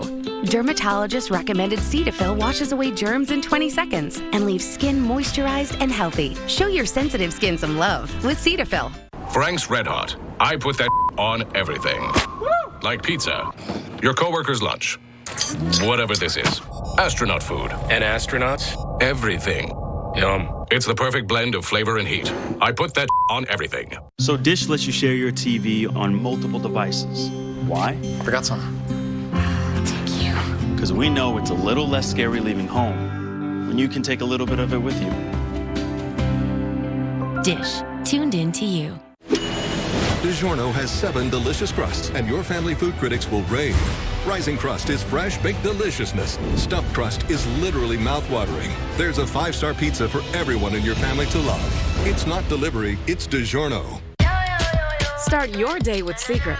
Secret stops sweat 3 times more than ordinary antiperspirants. With Secret, you're unstoppable. No sweat. Try it and love it or get your money back. Secret. No sweat. As business moves forward, we're all changing the way things get done. Like how we redefine collaboration, how we come up with new ways to serve our customers and deliver our products. This one is cheddar. It's delicious. Oh, you look so healthy. But no matter how things change, one thing never will. You can rely on the people and the network of AT&T to help keep your business connected. Now you can make any morning of the week feel like the weekend with Jimmy Dean Simple Scrambles, made fresh with 2 real eggs, sausage, and cheese, and ready in seconds. Why don't you put a Sunday morning shine on tomorrow morning's breakfast? I didn't order a pizza. I know. But that Parker promo saved me so much on my insurance. Brought you a little something special. Parker, State Farm offers everyone surprisingly great rates. You're the man. When you want the real deal, like a good neighbor, State Farm is there. Brushing only reaches 25% of your mouth. Listerine cleans virtually 100%, helping to prevent gum disease and bad breath. Never settle for 25%. Always go for 100. Bring out the bold. I tried a new laxative that's both gentle and fast. New great tasting Dalcolac soft chews works naturally with the water in your body in as little as 30 minutes. Puts you comfortably in control. New Dalcolac soft chews. It's a familiar story. Allergies ruining your sleep and next day too. Taking Zysol at night relieves allergies while you sleep, so you wake refreshed. Plus, it works faster than Claritin and on first dose provides the same relief as Zyrtec at nearly half the size. Be wise all, take Zysol at night. Hey Luke, wake up. You fell asleep again. Why do I always fall asleep on the bus after school? Why am I so tired? That's what we always wondered. But then he was diagnosed with narcolepsy, so he was more than tired. Narcolepsy can affect anyone, children and adults. We waited too long to take action, but you don't have to. Visit morethantired.com now. Learn about the 5 symptoms of narcolepsy, take the narcolepsy symptom screener, and find a sleep specialist. Don't wait. Visit morethantired.com today. Unbelievable, this is real. When your cameras roll, our experts react. Jaw-dropping. An all-new season of Weather Gone Viral, Sunday night on the Weather Channel.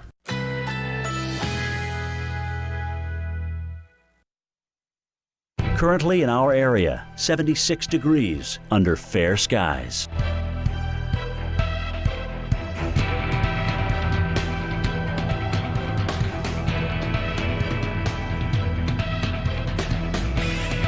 Tonight, mostly clear, low 69. Winds north-northwest at 10 to 15 miles per hour.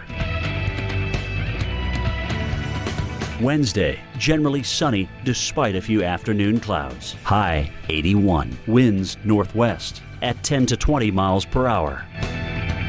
Wednesday night, partly to mostly cloudy. Low 72. West-northwest winds shifting to south at 10 to 15 miles per hour. Here's our 7-day outlook.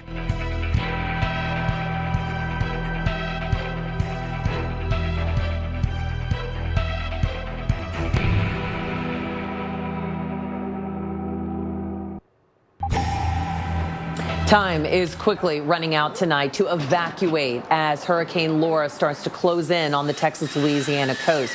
Board up, stock up, and get ready for what's likely to be a major hurricane. This was the scene today in Lake Charles, the calm before the storm. Unfortunately, in less than 24 hours, the same area could see destructive storm surge, and not to mention the winds well over hurricane force. That's why the best thing to do right now is get out.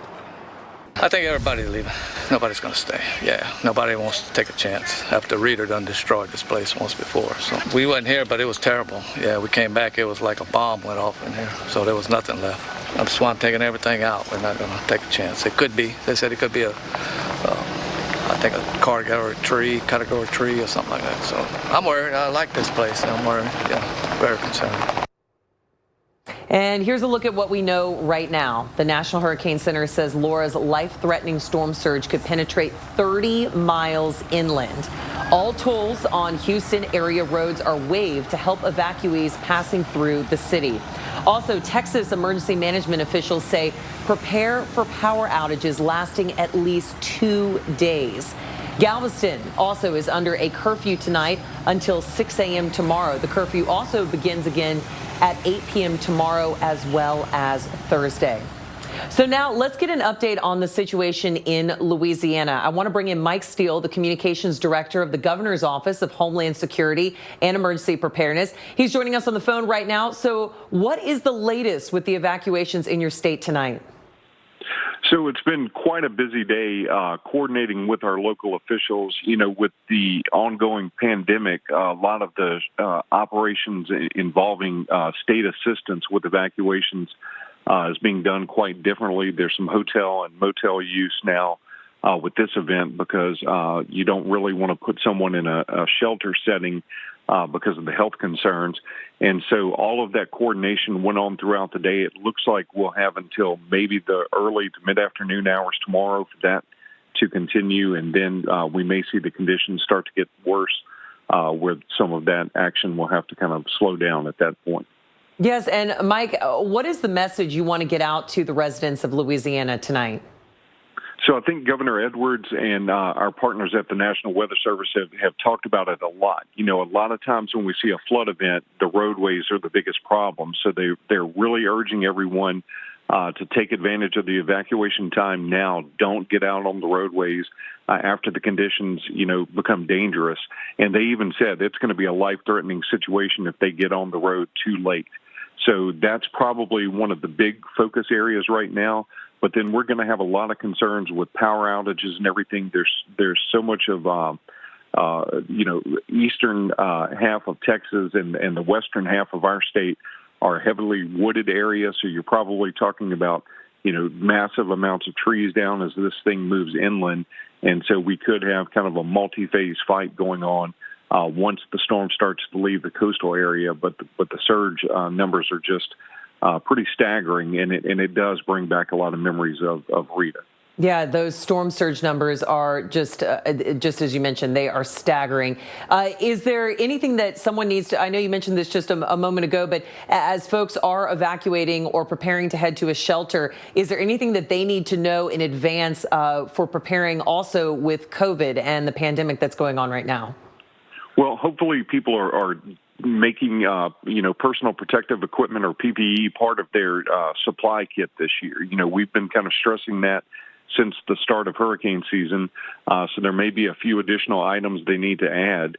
But again, with the numbers that we're seeing and the threat that we're facing right now, we have to get people out of harm's way. And so hopefully people are heeding that advice and taking advantage of this window that's kind of closing on us. And Mike, one more question for you here tonight. If someone is planning on still trying to evacuate tonight or early tomorrow morning, or they're trying to find shelter, even if it's not for them, even if they have family in the Louisiana state, where can they find information?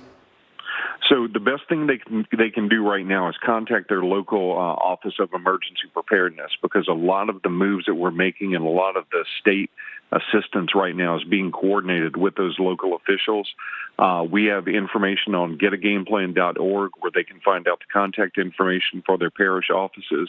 And so that's the best advice at this point for people that may need that assistance if they're unable to evacuate on their own. Thank you so much, Mike Steele, for all this information and for joining us at this late hour. Stay safe. We're going to continue to track Laura here right here on the Weather Channel. And now I want to bring in Dr. Rick Knabb to talk more about this rain. Of course, you also heard Mike just mention there the rain that they're expecting. And of course, he's heard those staggering storm surge numbers. But this isn't just for the coast. It's also inland, too. It is. And we lose a lot of lives, it seems, historically, from inland flooding, from heavy rainfall with landfalling storms and hurricanes. And we could be talking about more than a foot of freshwater flooding due to heavy rainfall, at least measured rainfall that exceeds a foot. Some communities could get more than a foot on roads or in their communities. Most tracked, the Euro has the heaviest rain over eastern Texas. The GFS has a track a little farther right, so we don't know exactly who's going to get the heaviest rainfall, but it could add up to a foot or more. And combined with the saltwater flooding from storm surge, some of these areas along the Texas-Louisiana border could have tremendous amounts of flooding. You need to get sandbags around your property if you're dealing with freshwater flooding. Clear your gutters, put valuables and documents in a waterproof container, raise those electronics, and take photos of the interior of your home in case of an insurance claim. Well, you can track up-to-the-minute forecast information from the Weather Channel now on SiriusXM Channel 721, streaming through noon Thursday.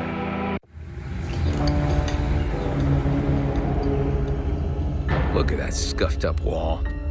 I'm staring at you, embarrassing you in front of your in-laws, spreading rumors about you at work.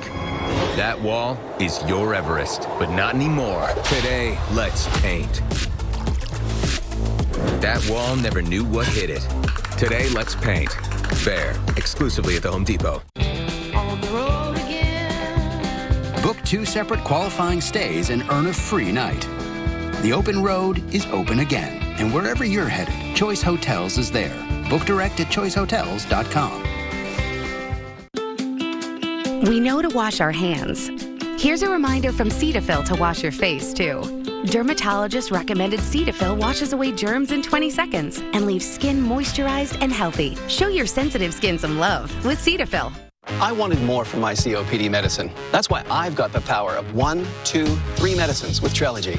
The only FDA-approved once-daily 3-in-1 COPD treatment. Trelegy, the power of 1, 2, 3. Trelegy, 1, 2, 3. Trelegy. With Trelegy and the power of 1, 2, 3, I'm breathing better. Trelegy works 3 ways to open airways, keep them open, and reduce inflammation for 24 hours of better breathing. Trelegy won't replace a rescue inhaler for sudden breathing problems. Trelegy is not for asthma. Tell your doctor if you have a heart condition or high blood pressure before taking it. Do not take Trelegy more than prescribed. Trelegy may increase your risk of thrush, pneumonia, and osteoporosis. Call your doctor if worsened breathing, chest pain, mouth or tongue swelling, problems urinating, vision changes, or eye pain. can occur.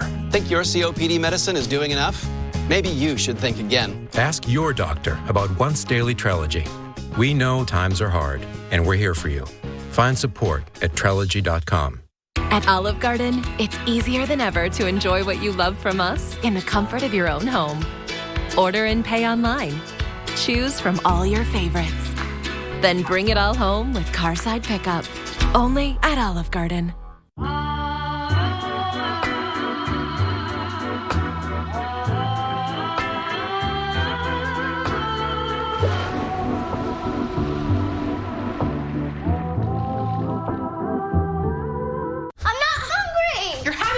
No! One more bite!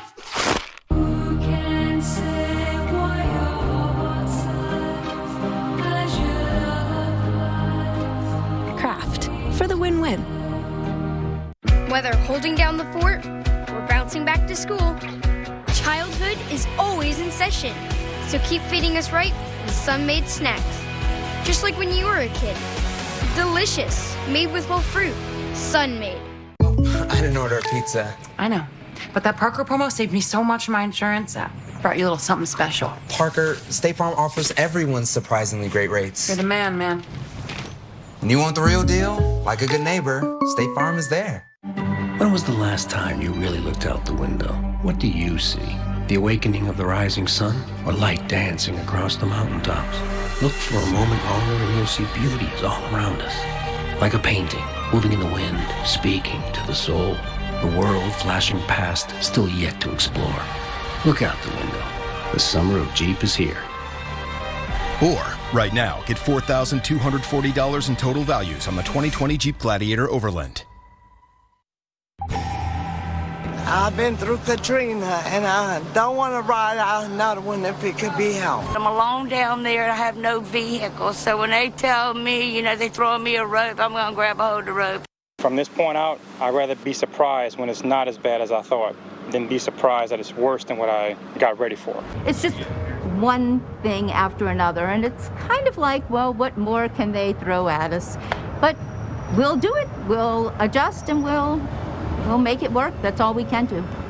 It seems like more people are respecting this storm than are not. And that is an encouraging trend because Hurricane Laura is now gaining strength in the Gulf of Mexico, forecast to be a major hurricane when it makes landfall overnight tomorrow, somewhere near the Texas and Louisiana state line. And then we'll bring impacts well inland from there, potentially all the way through the mid-Atlantic. If you're just tuning in, I want to reintroduce you to our hurricane expert, Dr. Rick Knabb. Dr. Knabb, there is a lot to follow with this storm tonight. Yeah, so many hazards to deal with, water and wind, coastal and inland, and we got to get the timing right so we know how much time we have left to do what we need to do before the storm arrives to stay safe during the storm and in the potentially nasty and lengthy aftermath. Just as a quick review, we had a tropical storm this time last night. Now we've got a Category 1 hurricane. When does it become Category 2? When you get to 100 miles an hour. So we're not far away from that. So it's on a strengthening trend, robust strengthening over the last 24 hours, and perhaps even more rapid strengthening over the next 24 hours. So again, we're only 10 miles an hour away from Category 2. 100-mile-an-hour winds, that's no picnic. But when you look at what the Hurricane Center is forecasting, that by tomorrow evening, max winds sustained could be 120 miles an hour. Category 3 is at 115. So we're talking major hurricane, anything Cat 3, 4, or 5, major hurricane. And there would be time after this for it to strengthen some more. So it could be 120, 125 or more miles per hour sustained winds maximum when it comes ashore. Now, it's bad news that it's going to be stronger for a whole host of reasons, not the least of which is that means it takes longer to weaken inland. Stronger winds go farther inland. It stays together longer, heavier rains farther inland, and major hurricanes when they come ashore, like Rita taught us in 2005, Katrina as well, and others. Big-time tornado producers are major hurricanes when they come ashore in this part of the country.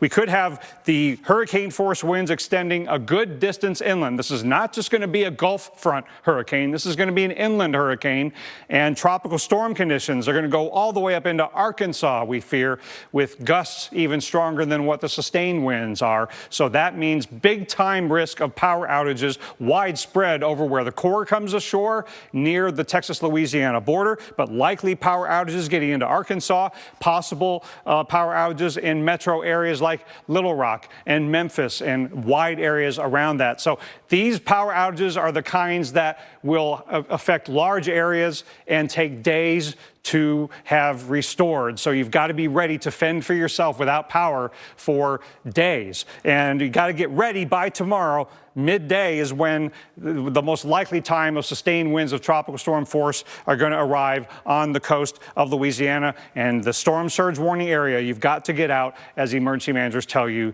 to do so. So, Mark, we've got the water at the coast. We've got the heavy rainfall, inland flooding going inland. We got the winds at the coast and inland.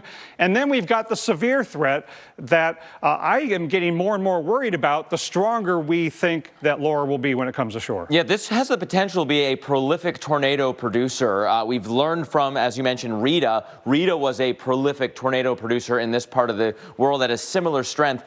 Tropical-induced tornadoes, they're a little bit different from your traditional severe season tornadoes, mostly in, meteorological nomenclature, right? It doesn't necessarily matter to you. They're still going to be tornadoes. They might be weaker than a traditional severe season tornado or moving faster or more short-lived.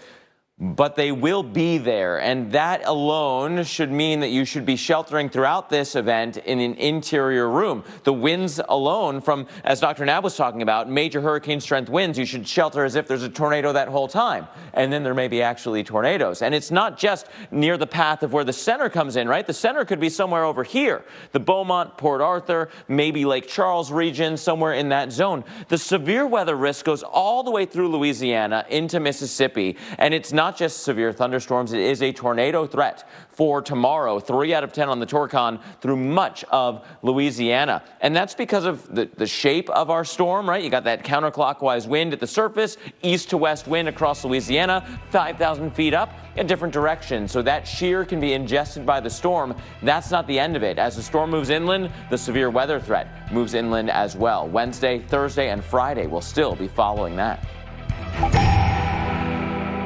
This Labor Day, crack open a Budweiser and experience the refreshing taste of a long weekend. Make the most of your Labor Day by picking up Budweiser today.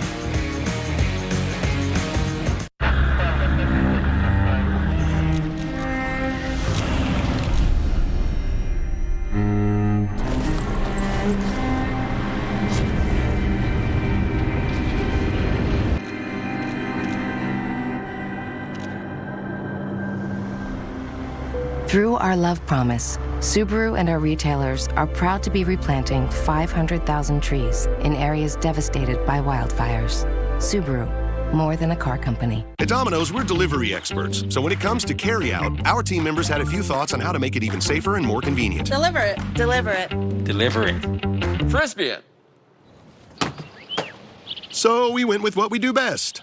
Delivery. To your car. Introducing Domino's Carside Delivery. Yep, truck's perfect. We do the carrying out for you, contact-free, while you conveniently stay in your car. Thank you. Just pull up at the store, check in online, and we bring your food to you. Try Domino's Carside Delivery next time you carry out 3-topping pizzas for $7.99 each. Can't wait to tell everyone about AT&T's big 5G news. AT&T has nationwide 5G? Yep. And that's faster? Faster, yeah. But is it reliable? Uh-huh, and secure. You should consider making a big deal about it. Bigger? I said bigger. Oh, bigger deal, bigger than what I'm doing. It's not complicated. A 5G network needs a 5G device. Now everyone, including existing customers, can get a free Samsung Galaxy Note 20 after trade-in. Jake from State Farm. I would like to formally extend my gratitude for the Russell rate on my insurance. Do you mean surprisingly great rates from State Farm? I don't believe in accepting help, but I'll make an exception. Here's the deal, Russell. There's no special rate. These prices are for everyone. With the oak and the eagle as witness, consider us square. I made that from memory. I know your face that well. When you want the real deal, like a good neighbor, State Farm is there. We know to wash our hands. Here's a reminder from Cetaphil to wash your face, too. Dermatologist recommended Cetaphil washes away germs in 20 seconds and leaves skin moisturized and healthy. Show your sensitive skin some love with Cetaphil. Find your keys. Find your get up and go. Find pants that aren't sweats. Find your friends. Find your sense of wonder. Find the world is new again. At Chevy, we'd like to take you there. Now, during the Chevy Open Road Sales Event, get up to 15% of MSRP cash back on select 2020 models. That's over $5,700 cash back on this Equinox. It's time to find new roads again. It is now the night before, after another nice day. We know more now about what is possibly coming to Texas and to where I am here in Houston, but we don't know exactly what it's going to be. We know that during the day it is going to be going downhill. The weather's going to be going downhill, showers and thunderstorms. But the big question is, how strong are the winds going to be here in Houston? So by Wednesday night into Thursday, so overnight Wednesday into Thursday morning is when this storm is going to be coming onshore and inland. If the forecast does track a little bit farther to the west, it could mean the difference between an inconvenience, which is going to happen no matter what, with transportation shutting down in the afternoon and the heavy rain and the storms that are expected. That would be an inconvenience. The other side of things, where if hurricane force winds come in here and several counties away from the coast, then we're now dealing with possible major impacts. One of those being what we see all around here. People out enjoying a nice evening under the cover of the trees, a little extra shade, but it's these same trees that can provide a massive inconvenience going into the weekend. That, of course, being the possibility that people will be without power. Trees come down on power lines, and power outages, if it's widespread, could last for a very long time. And when it's hot here in Texas, you want to have AC. So some people moving to hotels, other people, riding it out. So at this point, it's going to be, again, another sort of a deal where we're going to have to see what the day brings and double check the track of the storm and make sure you are ready. And unfortunately, the storm is going along the script right now. Because I say unfortunately because that script is not really an encouraging one for those of you that are in that Texas-Louisiana border area and then well inland from there. An increasingly organized storm, a strengthening Laura right now. Here is the latest infrared imagery looking down at the cloud tops, artificially colored in, of course, with the coldest cloud tops, the brightest colors. So you can see we got this ring of purple now surrounding our center. Those are big, towering cumulus clouds going up around that center. Doesn't look like we quite have an eye wall yet. We don't have an eye opening, I should say, but we do have a little bit of a weakness now in that center. Will that turn into the developing true center? That is a trend that we'll be watching for the night, through the night, because once that happens, once there is a true eye, the rapid intensification process, which is forecast by just about all of the models and the National Hurricane Center, is really going to begin in earnest. All of that said, these are the latest stats as of the 10 o'clock Central Time, 11 o'clock Eastern Time advisory. 90-mile-per-hour top winds at that point, moving west-northwest at 17, generally southeast of Lake Charles by about 405 miles. So with that path and a little bit of slowing, we would be at landfall roughly 24 hours from now, give or take a couple of hours on either side, because these things have a wiggle and a wobble to them. So you got a window where landfall will occur. It doesn't mean the impacts won't be there before then. They will certainly arrive before the true center does. But as we take a look at the forecast of where that center will go and the wind speeds along that path, this should give you some pause, right? Wednesday evening, forecast to be 120 mile per hour top winds. Remember, the advisory we just looked at was 90 mile per hour top winds. So that's a significant increase. That is rapid intensification over the next 24 hours. And that trend may not be done the thing that would stop it will be landfall. So you never like to see that, a continually and continuous organizing and strengthening storm as it approaches the coast.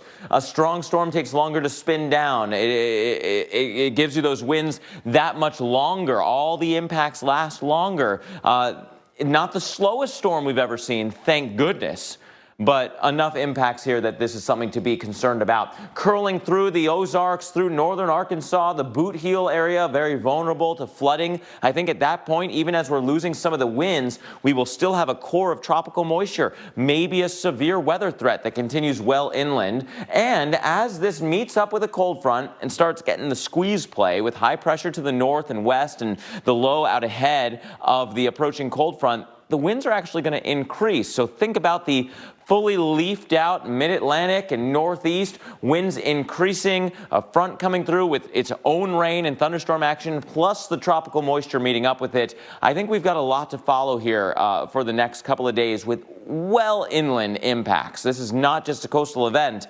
although as I bring back hurricane expert Dr. Knabb, there's no question that the coast impacts will be significant and potentially life-threatening. Yeah, and Mark, one thing that was not in place during the time of Rita or Katrina, for example, was at the time the Weather Service didn't have a storm surge warning.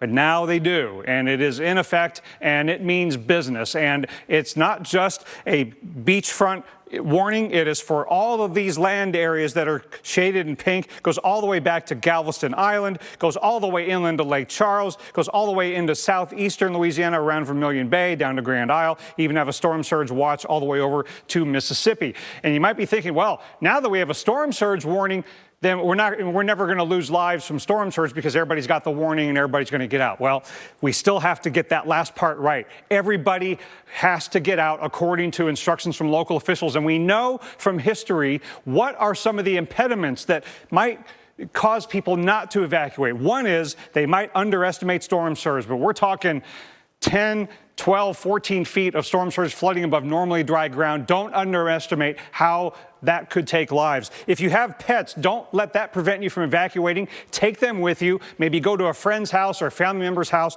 where they will accept pets. Cost is an impediment, but you don't have to evacuate hundreds of miles. Just go far enough to get out of the evacuation zone, stay with a friend, and don't let social distancing keep you from evacuating. Storm surge could take your life. Just go stay at a friend's house to avoid a shelter. Where our live extended coverage continues as we track Hurricane Laura, a potentially dangerous and intensifying hurricane. Now you can make any morning of the week feel like the weekend with Jimmy Dean Simple Scrambles, made fresh with 2 real eggs, sausage, and cheese, and ready in seconds. Why don't you put a Sunday morning shine on tomorrow morning's breakfast? How do you make a Pinot Noir taste like no other? Start with grapes from 3 California regions, push flavor in new directions, and put a bear on the label. Made like no other for a taste like no other. Mayomi, flavor forward. For every staircase supporting a grand entrance, door frames marking milestones, and floors kissed by bare feet, protect the pure joy of home with Terminix. We're committed to keeping termites out of your home with our all-new On Guard termite protection system. Always backed by the Terminix promise to keep your home strong enough for all the love it holds. Call 1-800-TERMINIX today. COPD makes it hard to breathe. So to breathe better, I started Once Daily Anoro. COPD tries to say go this way. I say I'll go my own way with Anoro. Once Daily Anoro contains 2 medicines called bronchodilators that work together to significantly improve lung function all day and all night. Do not use Anoro if you have asthma. Anoro won't replace rescue inhalers for sudden symptoms and should not be used more than once a day. Tell your doctor if you have a heart condition, high blood pressure, glaucoma, prostate, bladder, or urinary problems. These may worsen with Anoro. Call your doctor if you have worsened breathing, chest pain, mouth or tongue swelling, problems urinating, vision changes, or eye pain while taking Anoro. well. The most common side effects are sore throat, diarrhea, and pain in the arms and legs. Ask your doctor about once daily Anoro to start treating your COPD. We're here for you during this challenging time, and always find support at Anoro.com. Do you know with Spectrum Mobile you can talk and text as much as you want for free? I can afford that. There are no surprise taxes or fees. Even better. And plans start at $14 a month. $14? I spent $14 on this cup of coffee. That's a lot for a cup of coffee. Well, it's got 6 shots of espresso, so... Why would you do that? Because I'm a go-getter. I got big plans for this place. I'm going to repaint something softer. It's too bright. I'm going to revarnish this table. You want some sandwiches? I'm going to make you some sandwiches. With plans from $14 a month and no surprise taxes or fees. Get Spectrum Mobile. I'm making sandwiches and I'm sweeping. Mama, Mama. Why do I keep falling asleep during the day? What's making me so tired? I kept asking myself these questions. It felt like I was more than tired. Then I was diagnosed with narcolepsy. There are 5 major symptoms. I waited too long to take action, but you don't have to. Visit morethantired.com now. Take the narcolepsy symptom screener and find a sleep specialist to share your results. Don't wait. Visit morethantired.com today. Unbelievable, this is real. When your cameras roll, our experts react. Jaw-dropping. An all-new season of Weather Gone Viral, Sunday night on the Weather Channel.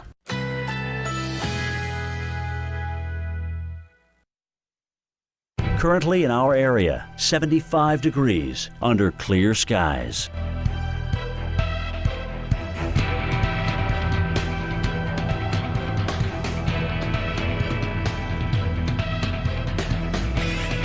Tonight, mostly clear, low 69. Winds north-northwest at 10 to 15 miles per hour. Wednesday, generally sunny despite a few afternoon clouds. High 81. Winds northwest at 10 to 20 miles per hour.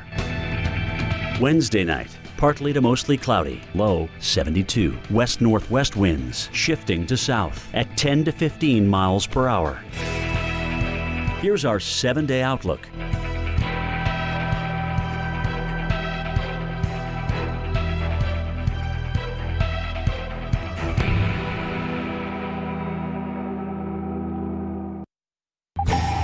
The storm surge and water levels from Hurricane Laura could be worse than Hurricane Rita. Many of us remember that, and many of us would not want to stay and go through a Hurricane Rita-like situation. And gosh, that gives everyone pause. Rita is really the storm of record across this part of the world for what it did with storm surge, for what it did with rainfall, for what it did with tornado activity. And the modeling is very similar. Now, every single hurricane is different. This is Laura. It's not Rita, but that doesn't mean we shouldn't learn from the past and learn what happened, especially with the storm surge that happened with Rita. So let's talk a little bit about the storm surge potential from this storm, from Laura. I want to bring in hurricane expert Dr. Rick Knabb. Dr. Knabb, gosh, up to 14 feet of storm surge and miles inland, especially up the river systems. This could be a huge, huge destructive force from Laura. Yeah, and it's even worse than that when you consider how far and wide the storm surge hazard extends, not just in the core of the hurricane landfall area that's expected, where the eye wall will go, but this will push the Gulf of Mexico around over a large distance. I mean, this storm surge warning is as wide as it is because the Hurricane Center knows that it's not just going to be near the area of landfall, that you have onshore flow. We learned from Rita following Katrina that even southeast Louisiana could get storm surge from a hurricane coming ashore way over here. So that's one end of the spectrum. The other end is that Galveston is under a storm surge warning, and the hurricane doesn't have to come ashore way over here for them to get storm surge flooding. So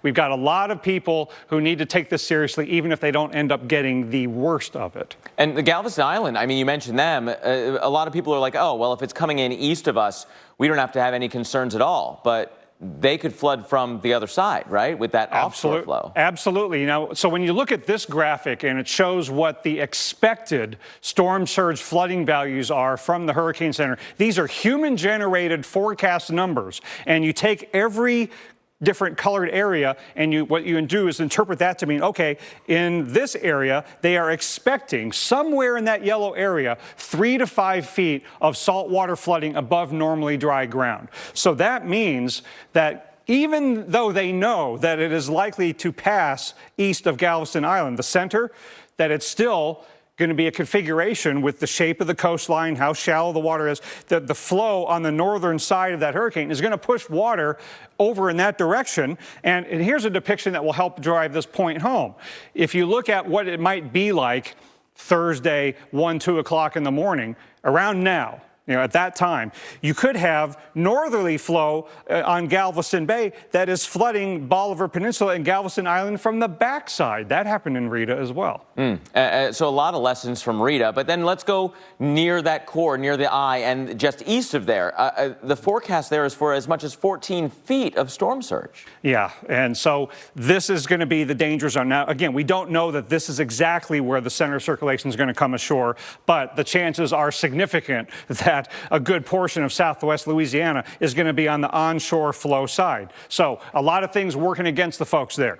The water is very shallow from the beachfront outward from there. You're in the part of the Gulf of Mexico that has that concave shape, and it's a lot of this area is marshy, and you have rivers that allow the salt water from the Gulf of Mexico to have a direct path all the way up into places like Lake Charles and over in the Golden Triangle area all the way up into the Beaumont area. So this onshore push at around the time of high tide early Thursday morning means everything is going to line up, we fear, for a lot of salt water going straight bodily over dry ground and then up the rivers.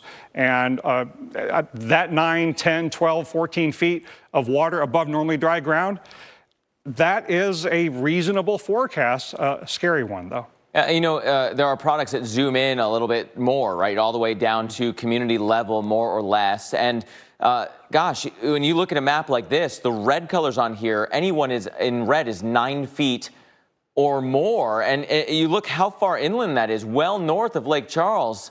These are incredible, incredible numbers. Yeah, and the numbers aren't so great over on the Texas side either. And you pick a point on the map, and this tells you how high the saltwater flooding might be over normally dry ground in a worst-case scenario, a reasonable worst-case scenario for that spot. So not everybody is going to get what you see here, but you have the distinct possibility in the Beaumont area of getting 6, 9 feet above normally dry ground. And look how far away from the Gulf of Mexico that is. Now, these areas aren't shaded in because you have a big lake here and you have a marshy area. This is intertidal zones that are, alternatively wet and dry on any day. But these areas that are colored in here are normally dry ground that could be covered by 6, 9 feet or more of saltwater flooding all the way up into Lake Charles. Here's Interstate 10. Here's the Gulf of Mexico. This is definitely not just a Gulf front problem. All right, so Dr. Knabb, we've been talking about this all night long. This is it. This is the last warning that the two of us together are going to give about this storm. Now is your time. Finish your preparations overnight. If you're told to leave, get out by tomorrow morning. What you do in the next few hours could definitely save your life. Our coverage is not done. We will continue to give you all the updates throughout the overnight, live, continuous coverage all the way through landfall and beyond.